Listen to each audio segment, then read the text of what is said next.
भारत एक प्राचीन राष्ट्र, एक आध्यात्मिक भूमी, पण ज्या भूमीने मानवतेला योग, वेद, उपनिषद दिले, त्याच भूमीवर हजारो वर्षाहून अधिक काळ परकीय आक्रमण झाले. पहिले तुर्क, मग मुघल आणि नंतर ब्रिटिश. सुमारे 800 वर्ष मुघल आक्रमकांचं आणि नंतर 200 वर्ष ब्रिटिश सत्तेचं राज्य भारतावर होतं. या काळात मंदिरे उद्ध्वस्त झाली, ज्ञान ग्रंथ नष्ट करण्यात आले, संस्कृतीला हादरे बसले, पण भारताचा आत्मा मात्र जिवंत राहिला.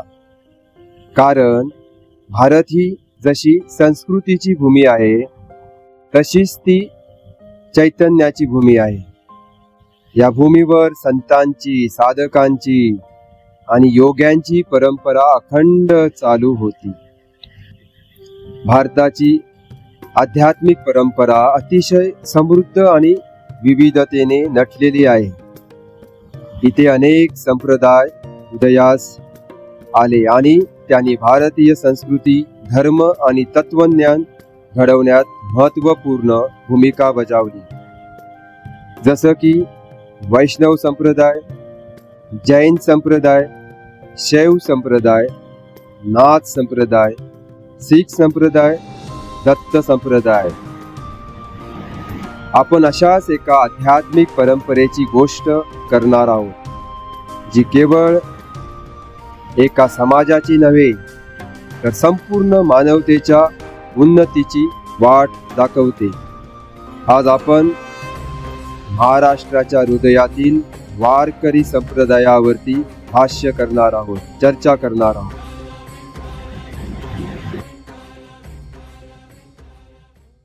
नमस्कार, मी मेधा मांजरेकर. आषाढी एकादशी निमित्त होत असलेल्या या पॉडकास्टमध्ये आपल्या सगळ्यांचं खूप खूप स्वागत. आपल्या बरोबर आहेत हिमालयन क्रियायोगी अभिजित नाथ दादा, आणि त्यांच्या मार्गदर्शनाखालून आपण जाणून घेणार आहोत या महाराष्ट्रामध्ये असलेल्या वारकरी पंथाचं गूढ आणि संत परंपरेची गूढता. चला तर सुरू करूया आपण ही आपली आध्यात्मिक जर्नी. दादा नमस्कार. ओम आनंद ओम. जय जय राम कृष्ण हरी. जय जय राम कृष्ण हरी. दादा, आता आपण सुरुवातच केली आहे जय जय राम कृष्ण हरी या नादांनी. तर मला तुम्हाला विचारायचं की मी बघितलं की वारकरी जेव्हा एकमेकांना भेटतात तेव्हा ते एकमेकांच्या पाया पडतात आणि ही मंत्रत्रयी उच्चारतात. तर ह्याचं आध्यात्मिक महत्व काय आहे? जय जय राम कृष्ण हरी. राम म्हणजे सत्य, न्याय आणि शांतीचं प्रतीक.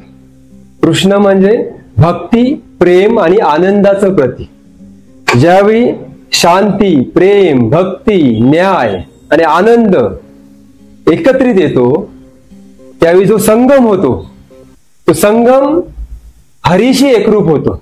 हरी म्हणजे पालनहार, जो पंढरपूरचा विठ्ठल, जो भगवान विष्णूचा अवतार. ज्यावेळी आपण भक्ती, न्याय, आनंद, शांती एकत्र घेऊन त्या प्रभूच्या चरणामध्ये विलीन होतो, त्याच वेळी तो मंत्र उच्चारला जातो, जय जय राम कृष्ण हरी. पण मग ते नमस्कार का करतात एकमेकांना? नमस्कार यासाठी करतात की जे आपले विकार आहेत, काम, क्रोध, मोह, माया, मत्सर, अहंकार, हे विकारांचा त्याग करण्यासाठी ते समोरच्या व्यक्तीला पंढरीचा अंश त्याच्यामध्ये पाहतात आणि त्या पंढरीच्या अंश पाहून त्याच्या चरणामध्ये ते विकार समर्पित करतात. आणि ते वारकऱ्यांना माहित नसतं, ते एक दुसऱ्यांना ओळखत पण नसतात. मग कुठेतरी ते इगोचं पण असेल का प्रतीक, की आपण एक त्यांच्या म्हणजे सरेंडर.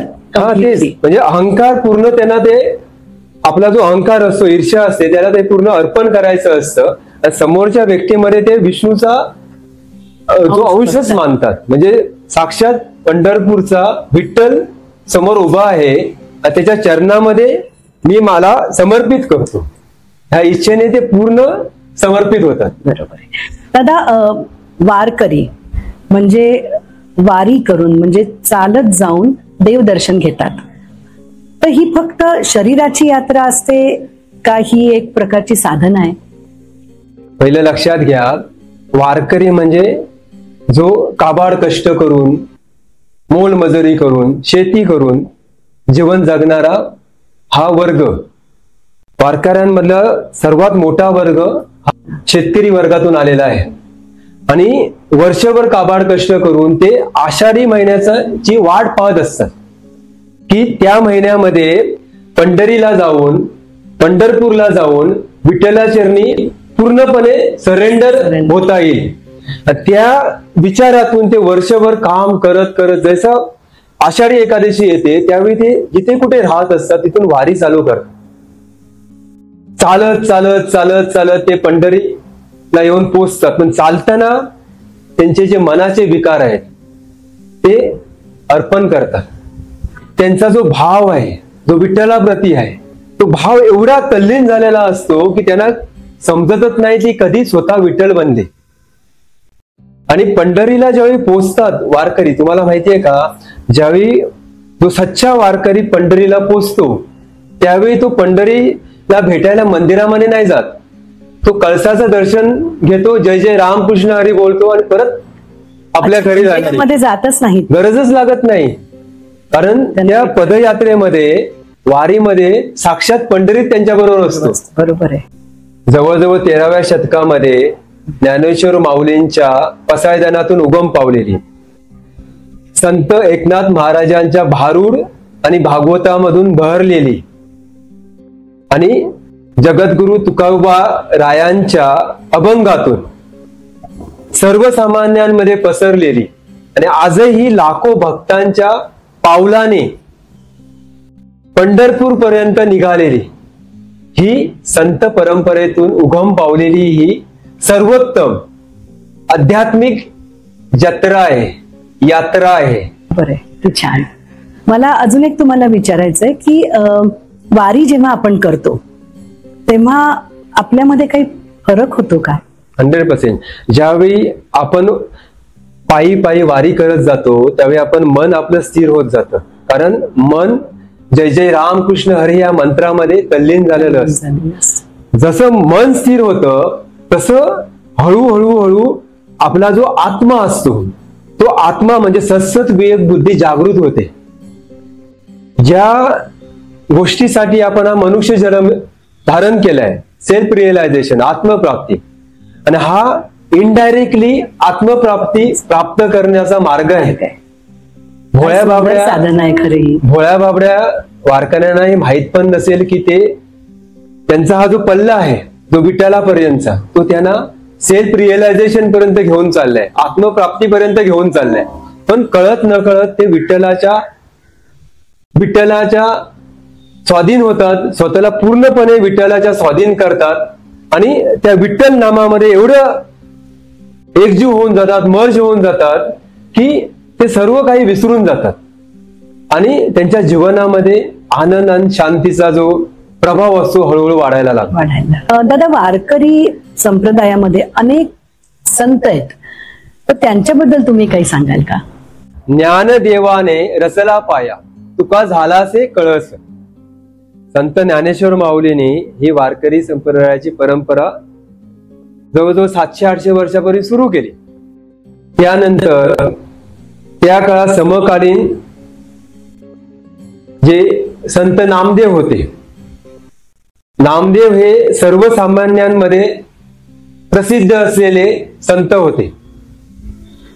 ज्यावेळी ज्ञानेश्वर माऊलींच्या हे लक्षात येतं की त्यांनी जे लिखाण केलेलं हे थोडस हायर लेवलचं होतं, सर्वसामान्यांना त्यांची भाषा समजली नसती, म्हणून त्यांना वाटलं की सर्वसामान्यांना समजेल अशा संताला बरोबर घेणं गरजेचं आहे. म्हणून त्यांनी संत नामदेवांना आपल्या बरोबर घेऊन ह्या संप्रदायाची जी वाढ आहे ती वाढ होण्यासाठी प्रयत्न सुरू केले. त्यानंतर एकनाथ महाराज, संत गोराकुंभार, तुकाराम, त्यानंतर नरहरी सोनार, जनाबाई, जगद्गुरु तुकाराम महाराज, त्या सर्वांनी आपापल्या परीने हा जो वारकरी संप्रदाय आहे त्या संप्रदायाला वाढवण्यासाठी जनसामान्यांमध्ये पसरवण्यासाठी प्रयत्न केले. आणि आज आपण पाहतोच आहोत लाखो लाखो लोक वारीला जातात. लाखो लोक कित्येक दिवस चालत चालत चालत पंढरपूरच्या ज्या पंढरीचं नामस्मरण करत करत पंढरपूरला जाऊन पोहोचतात. खरंच आहे. मला सांगा दादा की ज्ञानेश्वर माऊली म्हणजे ती सगळीच भावंड होती, ती एक वेगळीच एक दैवी भावंड होती सगळी. तर अशी भावंड आणि त्यांची जी त्यांचे वडील त्यांचे आजोबा यांच्याबद्दल तुम्ही जरा सांगाल का? वारकरी संप्रदायाचा ज्याने पाया रचला ते संत ज्ञानेश्वर माऊली यांच्या कुटुंबाबद्दल माहिती असणं खूप गरजेचं आहे. कारण हे कसं आहे माहिती, एक सिरियल आहे. प्रत्येक जण आपला रोल घेऊन येतो, कार्य करतो, निघून जातो. ज्ञानेश्वर माऊलींना त्या घरामध्ये जन्म घेण्यासाठी म्हणतात ना, जर आपल्याला धान्य पेरायचं असेल तर उपजाऊ जमीन पाहिजे. जर उपजाऊ जमीन असेल तर तिथे चांगल्या प्रकारे धान्य पेरलं जातं आणि त्याचं धान्याचं जे आहे बीज जे आहे ते बीज फुटून रोप बनतं, बीज अंकुरले हा, नंतर वृक्ष बनतं आणि अनेक फळं फुलं पण देतात त्या वृक्षापासून. तर ज्ञानेश्वर माऊलींचे जे पंजोबा होते त्र्यंबकनाथ हे नाथ संप्रदायाशी जोडलेले होते. त्र्यंबकनाथांना साक्षात गुरु गोरक्षनाथांनी दीक्षा दिली होती. त्यानंतर त्यांचा जो मुलगा त्र्यंबकनाथांचा जो मुलगा होता गोविंदपंत, गोविंदपंतांना नाथपंथी दीक्षा गहिनीनाथांनी दिली होती. लक्षात घ्या, ज्ञानेश्वर माऊलींच्या आधीच बीज तिथे बीज कुठे आहे बघा. त्र्यंबकनाथ, गोविंदपंत, नंतर गोविंदपंतांचा मुलगा विठ्ठलपंत. गोविंदपंतांना उतार वयामध्ये मुलगा होतो, म्हणजे जवळजवळ ते आय थिंक 50-55 वर्षाचे असतील. विठ्ठलपंतांचे आई वडील म्हणजे गोविंदपंत त्यांची जी बायको होती त्यांचं वय जास्त होतं आणि त्यांना विठ्ठलपंतांचा त्यावेळी जन्म होतो. आणि विठ्ठलपंत हे लहानपणापासूनच अध्यात्माजवळ ओढ असलेले होते, कारण ते बीज आलेलं. तसाच तो आत्मा त्या विठ्ठलपंतांच्या शरीरामध्ये येऊन आपल्या पुढच्या जर्नीसाठी मार्गक्रमण करण्यासाठी आला होता. विठ्ठलपंतांनी लहानपणापासूनच संन्यास घेण्याचा प्रयत्न केला होता. अशातच एक रात्री ते घर सोडून निघून जातात. अनेक तीर्थस्थानी भटकून आळंदीला येतात. हे आंबेगावचे, लक्षात घ्या. त्र्यंबकनाथ, गोविंदपंत किंवा विठ्ठलपंत यांचे जन्म जो होतो हा आंबेगावामध्ये. आणि विठ्ठलपंत आय थिंक 8-10 वर्षाचे असतील आणि निघून जातात. करत करत करत करत तीर्थाटन करत करत करत करत ते आळंदीला येतात. आळंदीमध्ये एक कुलकर्णी होते, सिद्धोपंत कुलकर्णी, जे 26 गावांचे कुलकर्णी होते. आणि त्यांचा एक नियम होता, जोपर्यंत कोणाला अन्नदान नाही करणार तोपर्यंत ते अन्न ग्रहण करत नव्हते. रोजचं रुटीन होतं त्यांचं. ते असंच ते जे सिद्धेश्वर मंदिर आहे आळंदीला त्या ठिकाणी जाऊन जे कोण असेल त्याला ते अन्नदान करायचे, घरी येऊन अन्न ग्रहण करायचे. एका दुपारी ते जातात अन्नदान करायला, तर बघतात तर तिथे एक 14-15 वर्षाचा असा एक युवक बसला होता. चेहऱ्यावरती तेज होतं. त्या युवकाला पाहून सिद्धोपंत ना एकदम मनामध्ये असं तीव्रता निर्माण होते की हा कोण आहे, ह्याला भेटलं पाहिजे, ह्याचा परिचय करून घेतला पाहिजे. ते जाऊन विचारतात, मुला तू कोण आहेस, तुला यापूर्वी तर मी या गावी कधी बघितलं नाही, तू कुठून आलास? तर जे विठ्ठलपंत होते ते सांगतात, मी आंबेगावचा, मी ब्राह्मण कुटुंबातील आहे, माझे मामा पैठणचे, ओळख करून देतो. सिद्धोपंत प्रभावित होतात. सिद्धोपंत त्यांना सांगतात, मुला इथे काय करतोस, चल माझ्या घरी. आणि सिद्धोपंत त्या विठ्ठलपंतना घेऊन आपल्या घरी जातात आणि सांगतात तू इथेच राहा. विठ्ठलपंत तयार होतात. सिद्धोपंतांना एक मुलगी होती मीनाक्षी नावाची. सिद्धोपंतांना वाटतं की आपल्या मुलीचं लग्न विठ्ठलपंतांबरोबर झालं पाहिजे. त्यांची इच्छा असते, पण सांगायचं कसं. अशाच एका रात्री सिद्धोपंतांना दृष्टांत होतो की मीनाक्षीचं लग्न ह्या मुलाबरोबर करून दे. दुसऱ्या दिवशी सिद्धोपंत विठ्ठलपंतांना सांगतात, मला असं असं स्वप्न दृष्टांत झालाय. विठ्ठलपंत हे संन्यास घेऊन बाहेर पडले होते घरातून, तर ते म्हणतात मला या संसारावर वगैरे पडायचं नाही, आणि तुम्ही सांगता त्याच्यावरती मी कसं विश्वास ठेवू, मला दृष्टांत झाला पाहिजे. आणि काय आश्चर्य, त्या रात्री विठ्ठलपंतांच्या स्वप्नामध्ये पण दृष्टांत होतो की तू या मुलीबरोबर लग्न कर. दुसऱ्या दिवशी विठ्ठलपंत सांगतात, मला पण असं असं काल रात्री दृष्टांत झाला.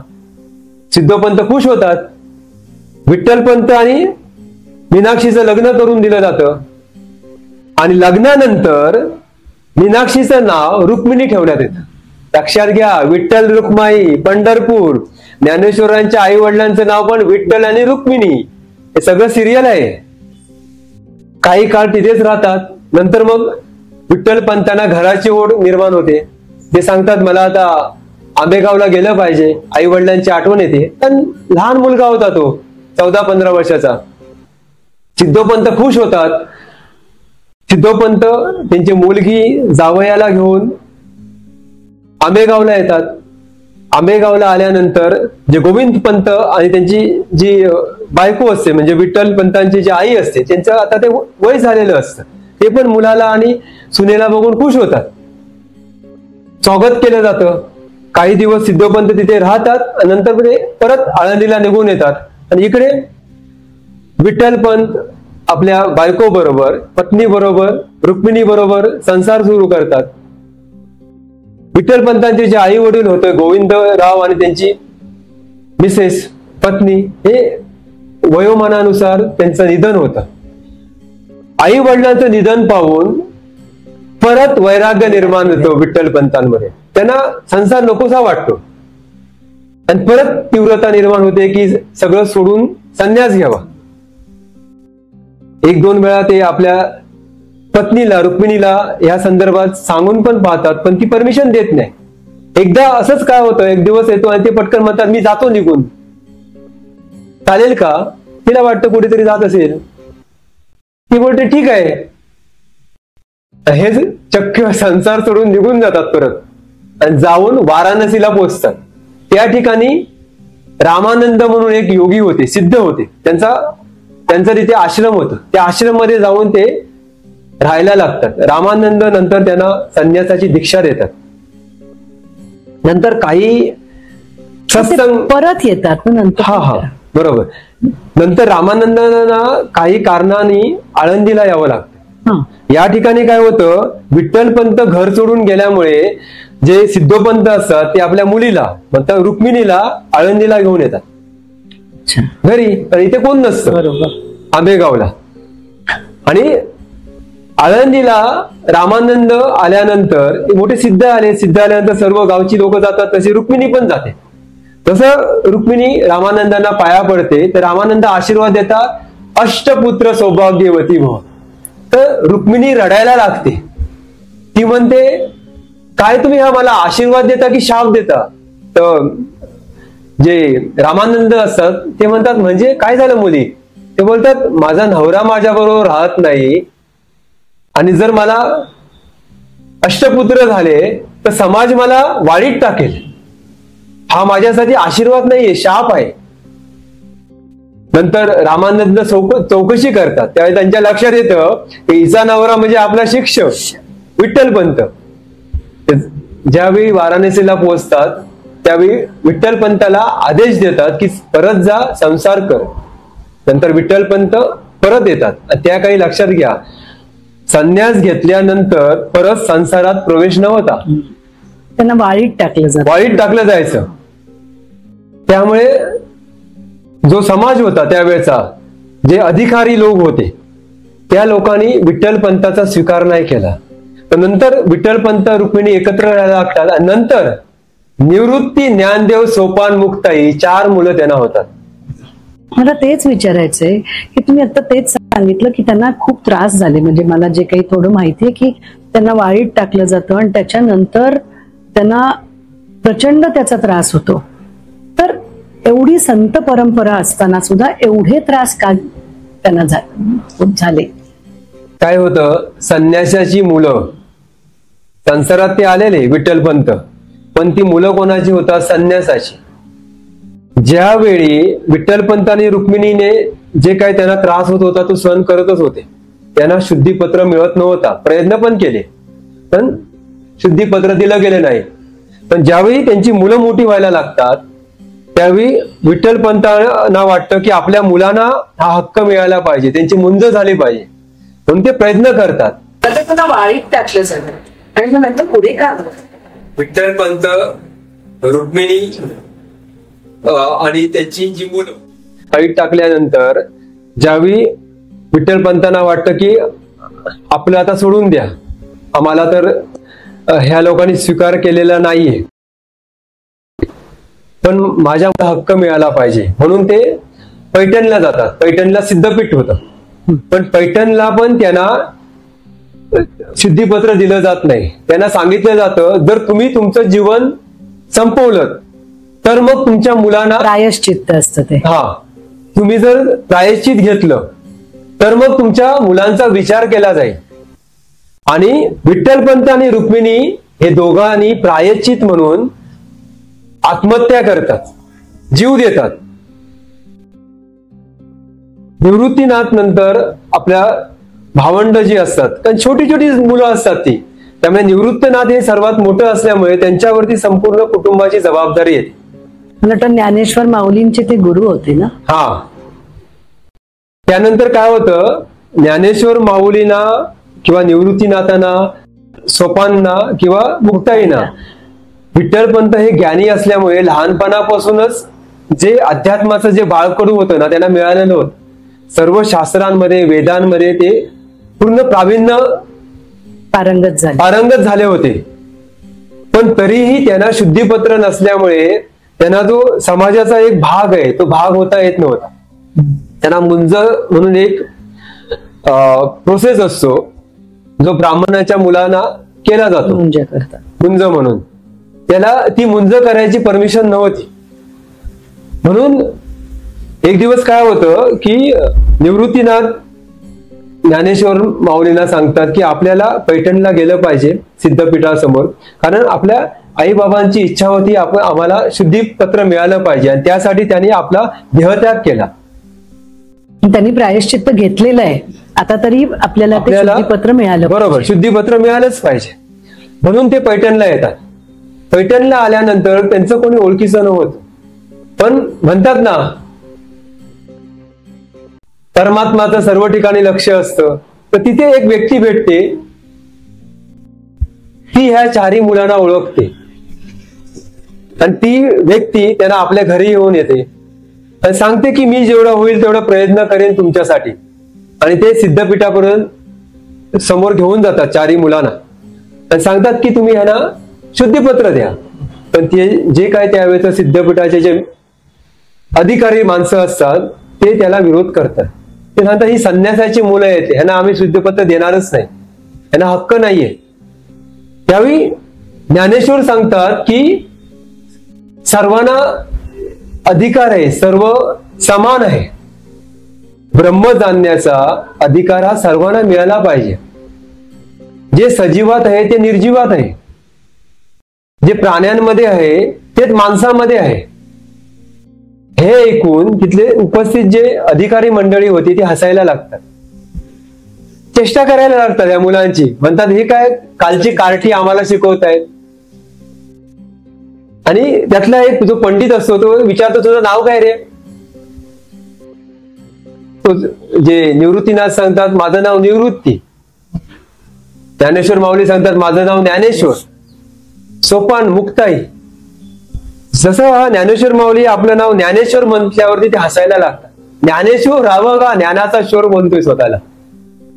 ज्ञानेश्वर म्हणजे सर्व ज्ञानाचा पंडित असणारा.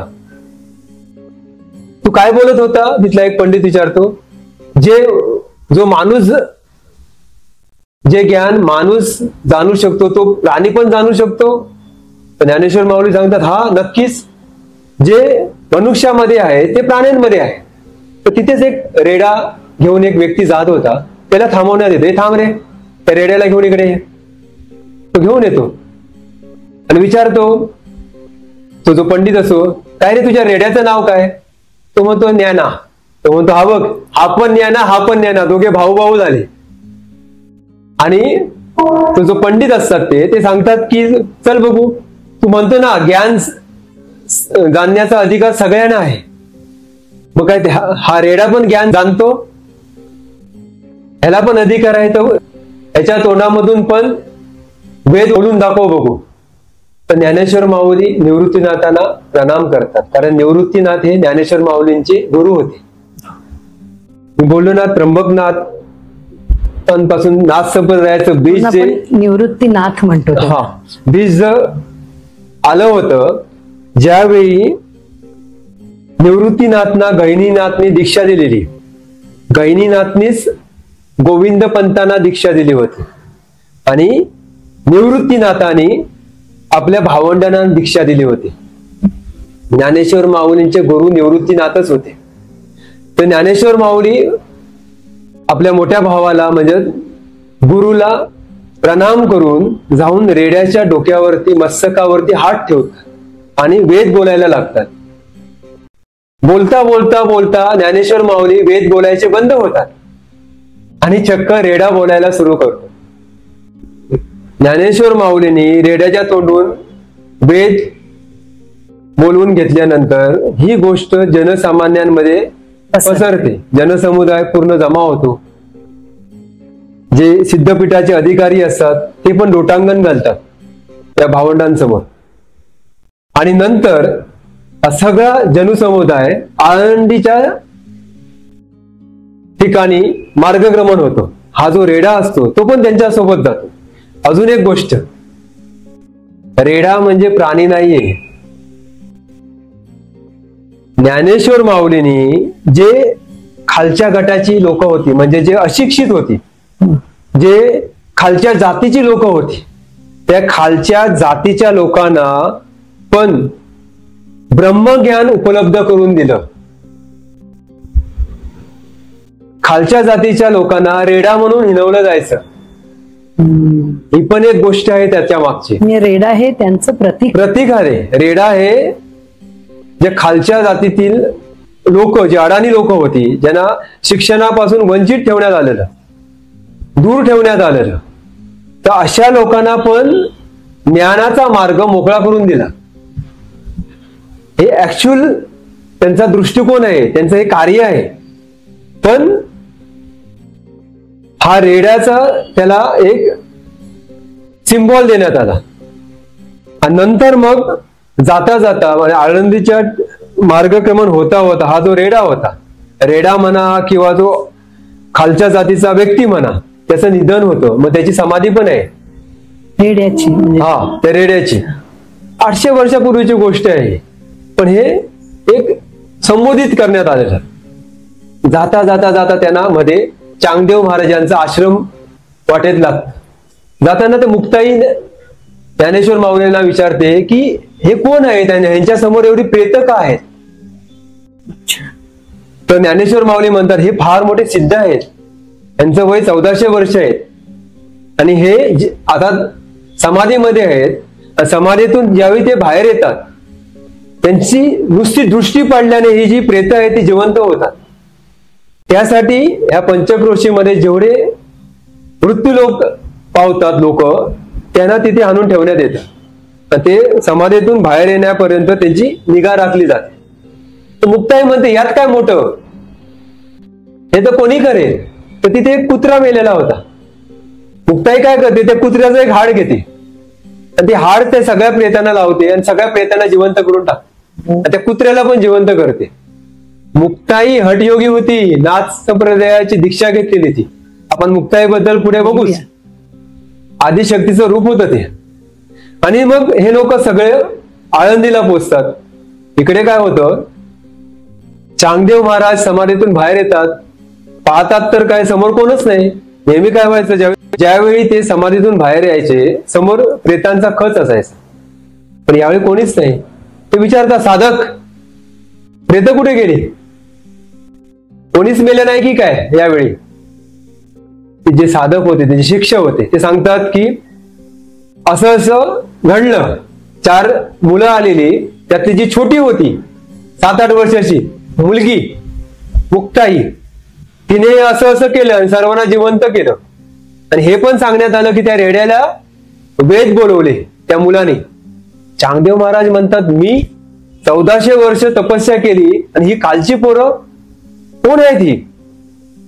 चांगदेव महाराजांच्या मनात ह्या मुलांना भेटण्याची इच्छा निर्माण होती, पण ज्ञान अहंकार आहे, अहंकार. सिद्धीचा अहंकार आहे. आता मी कसा भेटायला जाऊ? विचार करत करत त्यांना वाटत नाही पत्र लिहिलं पाहिजे. पण सांगतात शिक्षाला, एक पेपर घेऊन ये. कोरा पेपर दिला जातो, लिहायला घेतात. त्या पोरांना काय लिहू मी? वयाने तर लहान आहे, त्यांना आशीर्वाद देऊ, पण ज्ञान मोठं आहे. द्विधा मनस्थितीत सापडतात चांगदेव महाराज या ठिकाणी. शेवटी काय करतात, कोरा कागद पाठवून देतात एका शिक्षाजवळ. तो शिक्षक तो कोरा कागद घेऊन आळंदीला येतो. आळंदीला ही 4ही भावंड बसलेली असतात. तो शिक्षक असतो जो चांगदेव महाराजांचा जो पेपर घेऊन आलेला असतो, तो नेऊन निवृत्तीनाथांच्या हातामध्ये देतो. निवृत्तीनाथ बघतात, अरे काहीच नाहीये. शिक्षक सांगतो, चांगदेव महाराजांनी तुमच्यासाठी हा मेसेज पाठवलाय, निरोप पाठवलाय. काहीच नाही. निवृत्तीनाथ ज्ञानेश्वर माऊलींच्या हातात देतात. ज्ञानेश्वर माऊली बघतात, कागदावरती काहीच लिहिलं नाहीये. सोपानच्या हातात जातो, सोपान पण बघतो, म्हणतो काहीच नाहीये. मुक्ताईच्या हातात जा. मुक्ताई बघते, बघता बघता बोलते, 1400 वर्ष साधना करून हा कोराच्या कोराच राहिला. बघा केवढा मोठा अधिकार. 6-7 वर्षाची पोरगी 1400 वर्षाच्या सिद्धाला म्हणते 1400 वर्ष साधना करून हा कोराचा कोराच राहिला. ज्ञानदेव समजवतात की मुक्ती असं बोलू नकोस, ते सिद्ध पुरुष आहे. त्यावेळी निवृत्तीनाथ ज्ञानेश्वर माऊलींना सांगतात, त्यांनी जर कोरा कागद पाठवला तर तू त्याच्यावरती काहीतरी लिखाण कर. त्यानंतर चांगदेव 65 त्याच्यावरती लिहिली जाते. चांगदेव 65 म्हणून एक ग्रंथ आहे, तो ज्ञानेश्वर माऊली त्या कागदावरती लिहितात. तो कागद त्या शिक्षाजवळ परत पाठवला जातो. त्या कागदावरती ज्ञानेश्वर माऊली म्हणजे हे ज्ञानी, त्यांची भाषा पण तेवढीच प्रभावी. चांगदेव महाराजांना काही समजतच नाही काय लिहिलंय ते. ते उलट सुलट बघतात, वाचताच येत नाही. त्यांना वाटतं आपली चेष्टा केली जाते. ही पोरं माझी चेष्टा करतायत. त्यांना राग येतो. त्यांना वाटतं की ह्या पोरांना आता सांगितलं पाहिजे की मी कोण आहे, मी सिद्ध आहे, हे दाखवलं पाहिजे. ते लगेच सांगतात, माझं वाहन घेऊन ये. वाहन म्हणजे कोण? वाघ. माझं चाबूक. चाबूक म्हणजे साक्षात हातामध्ये साप, जिवंत साप. त्या वरती चांगदेव महाराज स्वार होतात, हातात चाबूक घेतात म्हणजे साप घेतात. आणि सगळा जो शिक्षणाचा लवाजमा असतो त्यांना घेऊन आळंदीला जिथे हे जी मुलं होती, निवृत्ती, ज्ञानदेव, सोपान, मुक्ताई, त्यांना भेटायला जातात. ही बातमी ज्ञानेश्वर माऊलींना येऊन सांगण्यात येते की असं असे चांगदेव महाराज तुम्हाला भेटायला येतात. ही मुलं भिंतीवरती बसलेली होती. निवृत्तीनाथ म्हणतात की ज्ञाना, साक्षात चांगदेव महाराज आपल्याला भेटायला येतात, आपल्याला गेलं पाहिजे त्यांच्या स्वागताला. पण ज्ञानेश्वर माऊली सांगतात, दादा तू बरोबर बोलतोस, आपण गेलं पाहिजे.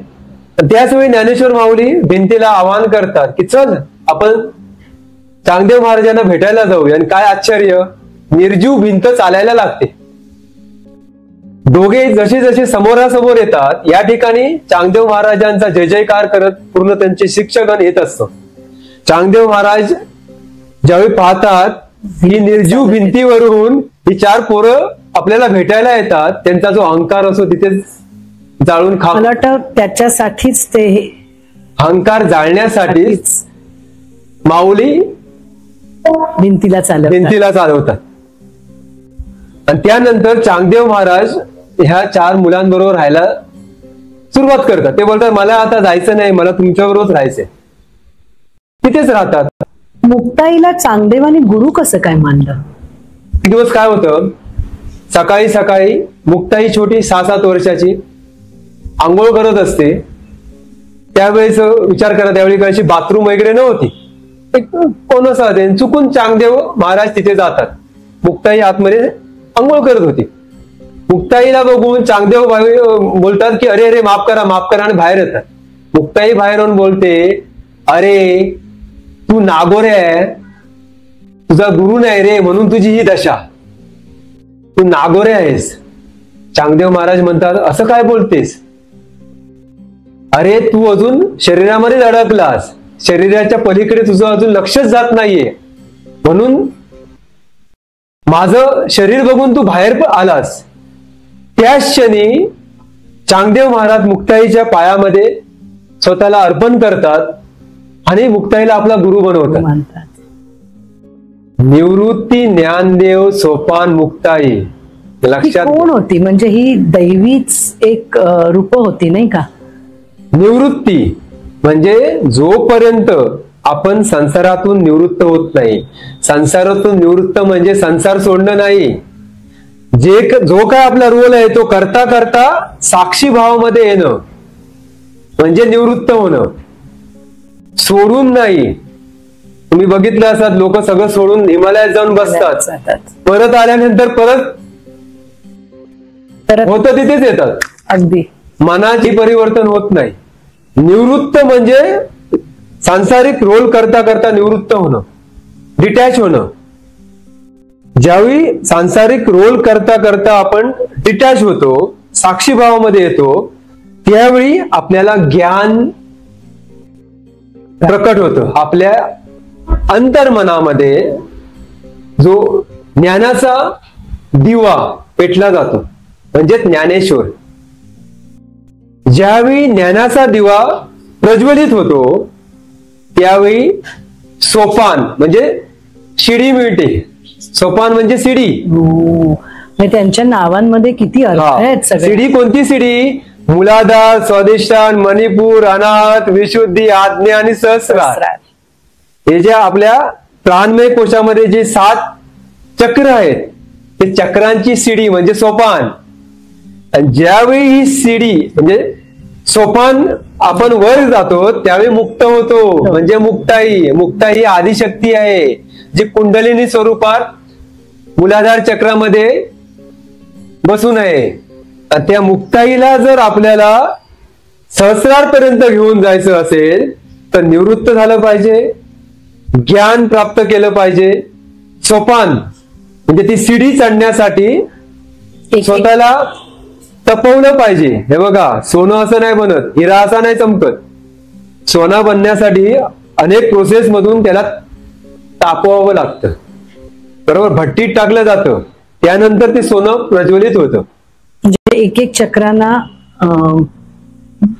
तपून त्याला पूर्णपणे त्या चक्रांमधून त्या मुक्ताईला म्हणजे त्या आदिशक्तीला आपण वरती घेऊन येतो. शेवटी ही कुंडलिनीच आहे सगळं. कुंडलिनी म्हणजे मुक्ताई. हा ज्ञानेश्वर माऊलींचा प्रवास आहे जो त्र्यंबकनाथांमार्फत सुरू झाला. म्हणजे हे सगळे खरे नाथपरंती आहेत. नाथ संप्रदायाने वारकरी संप्रदायाचा पाया रचला असं बोलणं तर चुकीचं नाहीये. हे बघा, नाथ संप्रदायानेच वारकरी संप्रदायाचा पाया भक्कम केला त्र्यंबकनाथांच्या माध्यमातून. गुरु गोरक्षनाथ, गहिनीनाथ, निवृत्तीनाथच म्हणतो ना आपण. गहिनीनाथाने दीक्षा दिली निवृत्तीनाथांना. ज्यावेळी नाथ संप्रदायामध्ये दीक्षा दिली जाते त्यावेळी नाथ हे विरुद्ध लावलं जातं. तुम्ही अभिजित नाथ म्हणजे अभिजित पासून अभिजित नाथची जी जर्नी आहे ती जर्नी पण अशीच आहे. 40 वर्षापर्यंत हे शरीर पण नुसतं अभिजित होतं. नंतर पुढची जी जर्नी आहे ती नाथ संप्रदायाशी जोडली गेली, कारण मागचे जन्म हे नाथ संप्रदायामध्ये होते. म्हणतात ना, एक एक पडदा उचलला गेला आणि गुरुशक्तीच्या माध्यमातून मागच्या जन्माशी हा जो जन्म आहे तो जन्म कनेक्ट केला गेला. त्यामुळे आता ह्या शरीराला अभिजित नाथ हे नाव देण्यात आले. दादा, ज्ञानेश्वरांनी 16व्या वर्षी ज्ञानेश्वरी लिहिली, त्याच्या मागे त्यांचा काय उद्देश होता? हे बघा, हे सर्व संत जे आहेत ते समाज सेवक होते, समाज सुधारण्याचं काम केलं. हो. मुघलांनी 800 वर्ष राज्य केलं. राज्य केलं. ईस्ट इंडिया कंपनी 50 वर्ष आणि इंग्रज ब्रिटिश आले नंतर 150 वर्ष. 150 वर्ष. म्हणजे 900 वर्षांचा जो कालखंड आहे परप्रांतीयांचा आपल्यावरती, ज्या आक्रमणामध्ये आपलं जे सनातन शास्त्र होतं, ग्रंथ होते अनेक, ते ग्रंथ जाळण्यात आले, नष्ट करण्यात आले. आणि आपला जो सनातन धर्म होता तो नष्ट करण्याचा प्रयत्न केला गेला. पण वारकरी संप्रदायाने हा जो सनातन धर्म आहे तो टिकवण्यासाठी प्रयत्न केला. अनेक पंथ होते, त्यातला हा वारकरी पंथ हा सर्वात महत्वाचा आहे. कारण वारकऱ्यांमध्ये जी लोक आहेत ती सर्वसामान्य लोक आहेत. सर्वसामान्य जनमानसातून जे वरती आलेले संत आहेत. ज्ञानेश्वरांनी 16व्या वर्षी ज्ञानेश्वरी लिहिली. ज्ञानेश्वरांची जी लँग्वेज होती, भाषा शैली होती, ती हायर होती. ज्यावेळी ज्ञानेश्वरी लिहिली त्याच्यानंतर त्यांच्या लक्षात आलं की माझी भाषा सर्वसामान्यांना समजणार नाही, कळणारी नव्हती. हा, म्हणून त्या काळामध्ये प्रचलित असलेले संत म्हणजे नामदेव महाराज.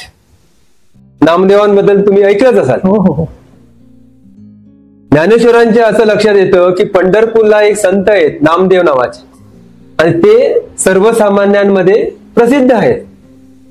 जर आपला जो उद्देश आहे जनजागृतीचा, हा जर जनजागृतीचा उद्देश संपूर्ण भारत देशामध्ये पसरवायचा असेल तर आपल्याला सर्वसामान्यांना समजेल असा संत आपल्या बरोबर घेऊन फिरणं गरजेचं आहे. ज्ञानेश्वरी समजवण्यासाठी त्यांनी नामदेवांना बरोबर घेतलं. हा, सोपी करून समजवण्यासाठी. आणि ते पंढरपूरला आले.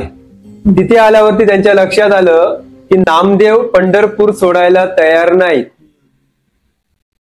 अटॅचमेंट विठ्ठलाशी एवढी अटॅचमेंट होते की साक्षात विठ्ठल त्यांच्या जवळून अन्न ग्रहण करायचे, त्यांच्याशी बोलायचे. एवढी भक्ती होती, भक्तीचा अधिकार होता त्यांचा.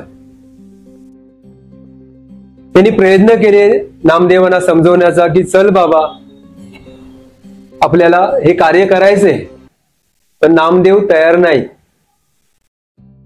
त्यानंतर मग संत गोरा कुंभार, पंढरपूरला अजून एक संत संप्रदायातील एक संत गोरा कुंभार म्हणून एक संत होऊन गेले. त्यांना बोलवण्यात आलं. त्यांना सांगण्यात आलं की तूच बघ आता याच्यातून काही मार्ग निघतोय का.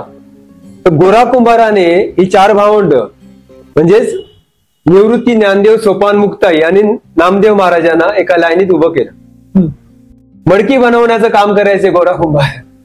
मडकी बनवण्याचं जे असतं ना हत्यार, चेपाटणं म्हणतात त्याला, ते घेऊन आलेले बरोबर. त्यांनी जाऊन डोक्यावर मारलं कोणाच्या, निवृत्तीनाथांच्या. म्हणतात पक्क आहे मडकं. नंतर ज्ञानेश्वर माऊलींच्या डोक्यावरती मारलं, बोलतात पक्क, हे पण पक्क आहे. सोपान हे पण पक्क, मुक्ताईच्या डोक्यावर हे पण पक्क, आणि नामदेवांच्या डोक्यावरती मारलं आणि बोलतात हे कच्च आहे, हे अजून पक्क झालेलं नाहीये. हे ऐकून नामदेवांना राग येतो. माझ्याशी साक्षात पंढरपूरचा विठोबा बोलतो, माझ्या हातून अन्न ग्रहण करतो. अहंकार परत, अहंकार आला. तरा करून मंदिरमध्ये गेले विठ्ठलाशी भांडण करण्यासाठी. विठ्ठलाला सांगायला लागले की हे मला कच्च म्हणतायत. विठ्ठल बोलायला लागला, नामदेवा, स्वप्नात जर सोनं बघितलं ते सोनं तुझं होणार का. तसंच माझं तुझ्याशी संभाषण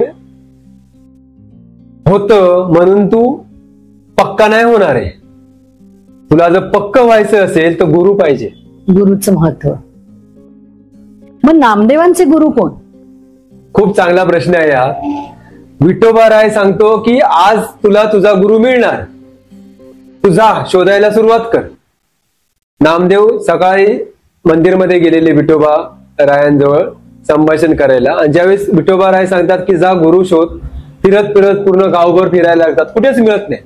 शेवटी दुपारचा वेळ असतो, एका शिव मंदिरात जातात. तिथे बघतात आतमध्ये गाभाऱ्यामध्ये शिवलिंगावरती एक व्यक्ती पाय ठेवून बसलेला असतो. ते बघतात, अरे हा तर माझा गुरु होऊच शकत नाही. याला हेच समजत नाहीये की शिवलिंगावरती पाय ठेवायचे नसतात. आणि ते बाहेर पडायला लागतात. एवढ्यात आवाज येतो, नाम्या कुठे चाललास. ते एकदम चक्रावतात, माझं नाव ह्याला कसं माहिती, हा व्यक्ती तर नवीन दिसतो, ये इकडे. जोरात आवाज येतो. नामदेव परत गाभाऱ्याजवळ जातात आतमध्ये, बोलतात कशाला आलाय ते कोण असतात, विसोबा कोचर. तिथे शिवलिंगावरती पाय ठेवून बसलेले. नामदेव म्हणतात मला गुरु शोधण्याचा आदेश झालाय साक्षात विठुरायाजवळून, म्हणून मी गुरु शोधत फिरतोय. पण माझे गुरु तुम्ही नाही आहात, तुम्हाला हेच समजत नाही की शिवलिंगावरती पाय ठेवायचे नसतात. तो विसोबा राय म्हणतात कुठे नाहीये शिवलिंग, तुझ्या पायाखाली बघ. तर काय आश्चर्य, सगळ्या ठिकाणी शिवलिंग दिसायला लागतात. अरे कणाकणात तो वास करतो, कुठे नाहीये तो. हे ऐकून नामदेव विसोबा रायांना आपला गुरु म्हणून स्वीकार करतात. आणि नामदेव रायांचे गुरु म्हणून विसोबा रायांचं जे पुढील कार्य आहे हे अगणित आहे. मी हे नाव ऐकलं होतं, रायांना मांडे खायचे असतात आणि तेव्हा ते तवा शोधत का पिस्तूल शोधत कुठे जातात, तेव्हा मी ते नाव होतं. आळंदीला असताना एकदा मुक्ताईला निवृत्तीनाथ सांगतात, मुक्ते मला मांडे खायची इच्छा होती, मांडे बघ. त्यांची जी झोपडी होती तिथे तवा नव्हता. आणि ही गोष्ट विसोबा राय ऐकतात चोरून. विसोबा राय हे ब्राह्मण होते, त्यांचा विरोध होता या चारी मुलांना, कडाक्याचा विरोध. ते स्वीकारायला तयार नव्हते. ही गोष्ट ऐकल्यानंतर त्यांना राग येतो, ही संन्यासाची पोरं आणि मांडे खायचेत. ते गावात जाऊन सर्वांना सांगतात अशी अशी मुक्ता येईल, कोणीही तवा द्यायचा नाही, दिला तर गाठ माझ्याशी आहे. विसोबा रायांचं एक प्रसिद्ध असतं गावामध्ये, लोक घाबरून कोणीही मुक्ताईला तवा देत नाही. बिचारी मुक्ताई नाराज होऊन परत घरी येते. तिला नाराज बघून ज्ञानदेव विचारतात, मुक्ते काय झालं. मुक्ताई सांगते, काय सांगू दादा, तवा नाही मिळाला, तवा मिळालाच नाही, मांडे कसे बनवणार. ज्ञानेश्वर माऊली सांगतात बनव माझ्या पाठीवरती. आणि काय आश्चर्य, ज्ञानेश्वर माऊली हठयोगी होते, नागयोगी होते. क्रियायोग आणि मणिपूर असणार का ह्याच्यामध्ये कुठेतरी. मणिपूर चक्र हे हठयोगांचं रूट आहे आणि मणिपूर चक्र अग्नी तत्वाशी कनेक्टेड आहे. ज्ञानेश्वर माऊलींनी मणिपूर चक्राला एवढं अग्रिवेट केलं की चक्क पाठीवरती तवा तयार झाला आणि त्या पाठीवरती मुक्तेने मांडे भाजले. आणि हे कोणी विसोबा रायांनी चोरून बघितले आणि लगेच आतमध्ये येऊन माफी मागायला लागले. आणि त्यानंतरचा जो पुढील काळ होता ना, तो विसोबा राय शिक्षक म्हणून ह्या चारी भावंडांबरोबर फिरले. त्यानंतर पंढरपूर वरून विसोबा राय, एकनाथ महाराज, निवृत्ती ज्ञानदेव, सोपान मुक्ताई आणि त्यांचे जे अनुयायी होते, जे भक्त होते, ते सर्व मिळून वारकरी संप्रदायाचा प्रसार करण्यासाठी देशभ्रमणासाठी बाहेर पडतात आणि वाराणसीला येऊन पोहोचतात. म्हणजे वाराणसी म्हणजे जिथे गेल्याशिवाय कुठलंही आपल्याला जीवन पूर्ण झालं असं वाटत नाही. तिथे जेव्हा ही सगळी ज्ञानी लोक गेली तेव्हा डेफिनेटली काहीतरी तर नक्की झालं असेल. हो, खूप चांगला प्रश्न आहे हा. वाराणसी म्हणजे काशी विश्वेश्वराचं स्थान, ज्या ठिकाणी ज्ञानी पंडित लोक वास्तव करतात. या ठिकाणी त्यावेळी एक महायज्ञ सुरू होता. मुग्धल नावाचे एक ऋषी होते, त्यांनी ह्या महायज्ञाची सुरुवात केली होती. आणि ज्या दिवशी ही मुलं वाराणसीमध्ये पोहोचणार होती त्याच दिवशी नेमकं त्या यज्ञाचा समारोप होता. मुग्धल ऋषींच्या मनात एक मोठा प्रश्न निर्माण झाला की समारोपासाठी यजमान पाहिजे. आणि हे सर्व ज्ञानी लोक यांच्यामध्ये यजमान म्हणून जर मी कोणाची निवड केली तर दुसऱ्याला राग येणार. अहंकार प्रत्येकाचे परत ego सांभाळायचे. त्यांना एक युक्ती सुचते. राजाजवळ एक हत्तीण होती. वाराणसीमध्ये जो राजा होता त्यावेळी त्याच्याजवळ एक हत्तीण होती. तिला आणलं जातं. तिच्या सोंडेमध्ये एक हार दिला जातो. ती ज्याला हार घालेल ती हत्तीण, बरोबर, ज्याच्या गळ्यामध्ये हार घालेल त्याला यजमानपद मिळणार. काय आश्चर्य, तिथे एवढे विद्वान लोक होते, सर्वांना वाटत होते की हत्तीण माझ्याच गळ्यामध्ये हार घालणार. सगळ्यांची इच्छा होती एवढा मोठा महायज्ञ आणि त्याचा जो मेन मान आहे तो आपल्याला मिळावा, यजमानाचा मान आहे तो, सगळ्यांचीच इच्छा असणार. पण हत्तीण कोणाच्याही गळ्यामध्ये हार नाही घालत. हत्तीण काय करते, तिथून जीप निघते आणि गावाच्या बाहेर जाते. आणि हत्तीण्याच्या मागे हे सगळे जे विद्वान लोक आहेत, मुग्धल ऋषी आणि त्यांचे जे त्यांच्या बरोबर जे होते ते सर्व पण त्या हत्तीणीच्या मागे जातात. त्यांना पण पाहायचं होतं की हत्तीण कोणाच्या गळ्यामध्ये हार घालते. आणि त्याच वेळी ही 4 मुलं आणि त्यांच्या बरोबरचे त्यांचे जे भक्तगण होते ते वाराणसीमध्ये येत होते. आणि हत्तीण जाऊन ज्ञानेश्वर माऊलींच्या गळ्यामध्ये हार घालते. सर्व लोक आश्चर्यचकित होतात. हा छोटा पोरगा आणि हा या यज्ञाचं यजमानपद भूषवणार. काही लोकांना तर राग पण येतो. पण मुग्धल ऋषी ना वाटतं अगर हत्तीने ह्याच्या गळ्यामध्ये हार घातला म्हणजे हा नक्कीच कोणतरी श्रेष्ठ विद्वान असला पाहिजे. ते लगेच जाऊन ज्ञानेश्वर माऊलींचं स्वागत करतात. त्यांना यज्ञाच्या ठिकाणी घेऊन येतात स्वागत करून. तुम्ही एक फोटो बघितला असेल ज्ञानेश्वर माऊलींचा, चौरंगावरती बसलेला, उपर्ण घातलेलं, बरोबर आहे. ते एकदाच म्हणजे आपण ज्ञानेश्वर माऊलीला असं बघतो, नाहीतर मलमलचं कपडा ज्ञानेश्वर माऊलींनी कधीच परिधान केला नव्हता. पण त्या ठिकाणी त्यांना तो परिधान करावा लागला. फोटो त्या यज्ञाचा आहे, जो मान भेटलेला त्यांना. आणि त्यांच्या जवळून त्या यज्ञाचं समारोप केलं जातं, यजमानपद दिलं जातं त्यांना. आणि तो यज्ञ वगैरे जे गोष्टी असतात समाप्त होतात, सर्वांच्या भेटीगाठी होतात. त्यावेळी या भावंडांच्या लक्षात येतं की त्यांचे जे वडील असतात विठ्ठलपंत, यांचे गुरुबंधू वाराणसीमध्येच राहत असतात. ते म्हणतात आता आजची रात्र काढायची आहे तर आपल्या वडिलांचे जे गुरुबंधू आहेत त्यांच्या घरी जाऊ. आणि हे सर्व मिळून हा जो गोतावळा असो, हे 4च नसतात, बरीच असतात. सगळेच असतात. मला वाटतं नामदेव महाराज पण त्यांच्या बरोबर, सर्व नामदेव महाराज, विसोबा सर्वच. हे गुरुबंधू कोण होते? संत कबीरदास. कबीरदासांच्या घरी येतात. कबीरदास सगळ्यांचं स्वागत करतात. पण कबीरदासांच्या घरी यांना प्रसाद द्यायला काहीच नसतं. प्रश्न निर्माण होतो आता यांना सर्वांना जेवण कुठून द्यायचं. सर्वांना सांगतात तुम्ही या, आगत स्वागत होतं. प्रसाद ग्रहण करण्यासाठी त्यांना बोलवलं जातं. कबीरदास जाऊन आपल्या बायकोला सांगतात घरामध्ये अन्नाचा कण नाहीये. त्यावेळी तिथे कबीरदासांचा मुलगा कमल हा पण उपस्थित असतो. रात्रीची वेळ असते, उधारी पण कुठून आणणार, सगळं दुकानं बंद होती. कमल बोलतो की बाबा काळजी करू नका, बाजूला कडधान्याचं जे दुकान असतं बनियाचं ते दुकान होतं. कमल म्हणतो मी त्या दुकानात एक भुयार खोदून जातो आणि ते कडधान्य जे आहे आतलं जे धान्य आहे ते तुम्हाला देतो, ते तुम्ही घ्या आणि अन्न बनवून ह्या सर्वांना जेवायला द्या. कबीरदास बोलतात ठीक आहे.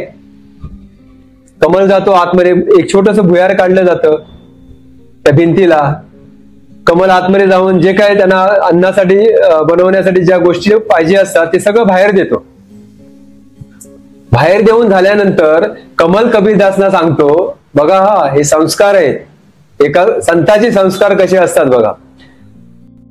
कमल सांगतो की बाबा आपण चोरी केली, जर हे भुयार असंच ठेवून आपण गेलो तर यानंतर पण कोणतरी आतमध्ये जाईल आणि चोरी करेल.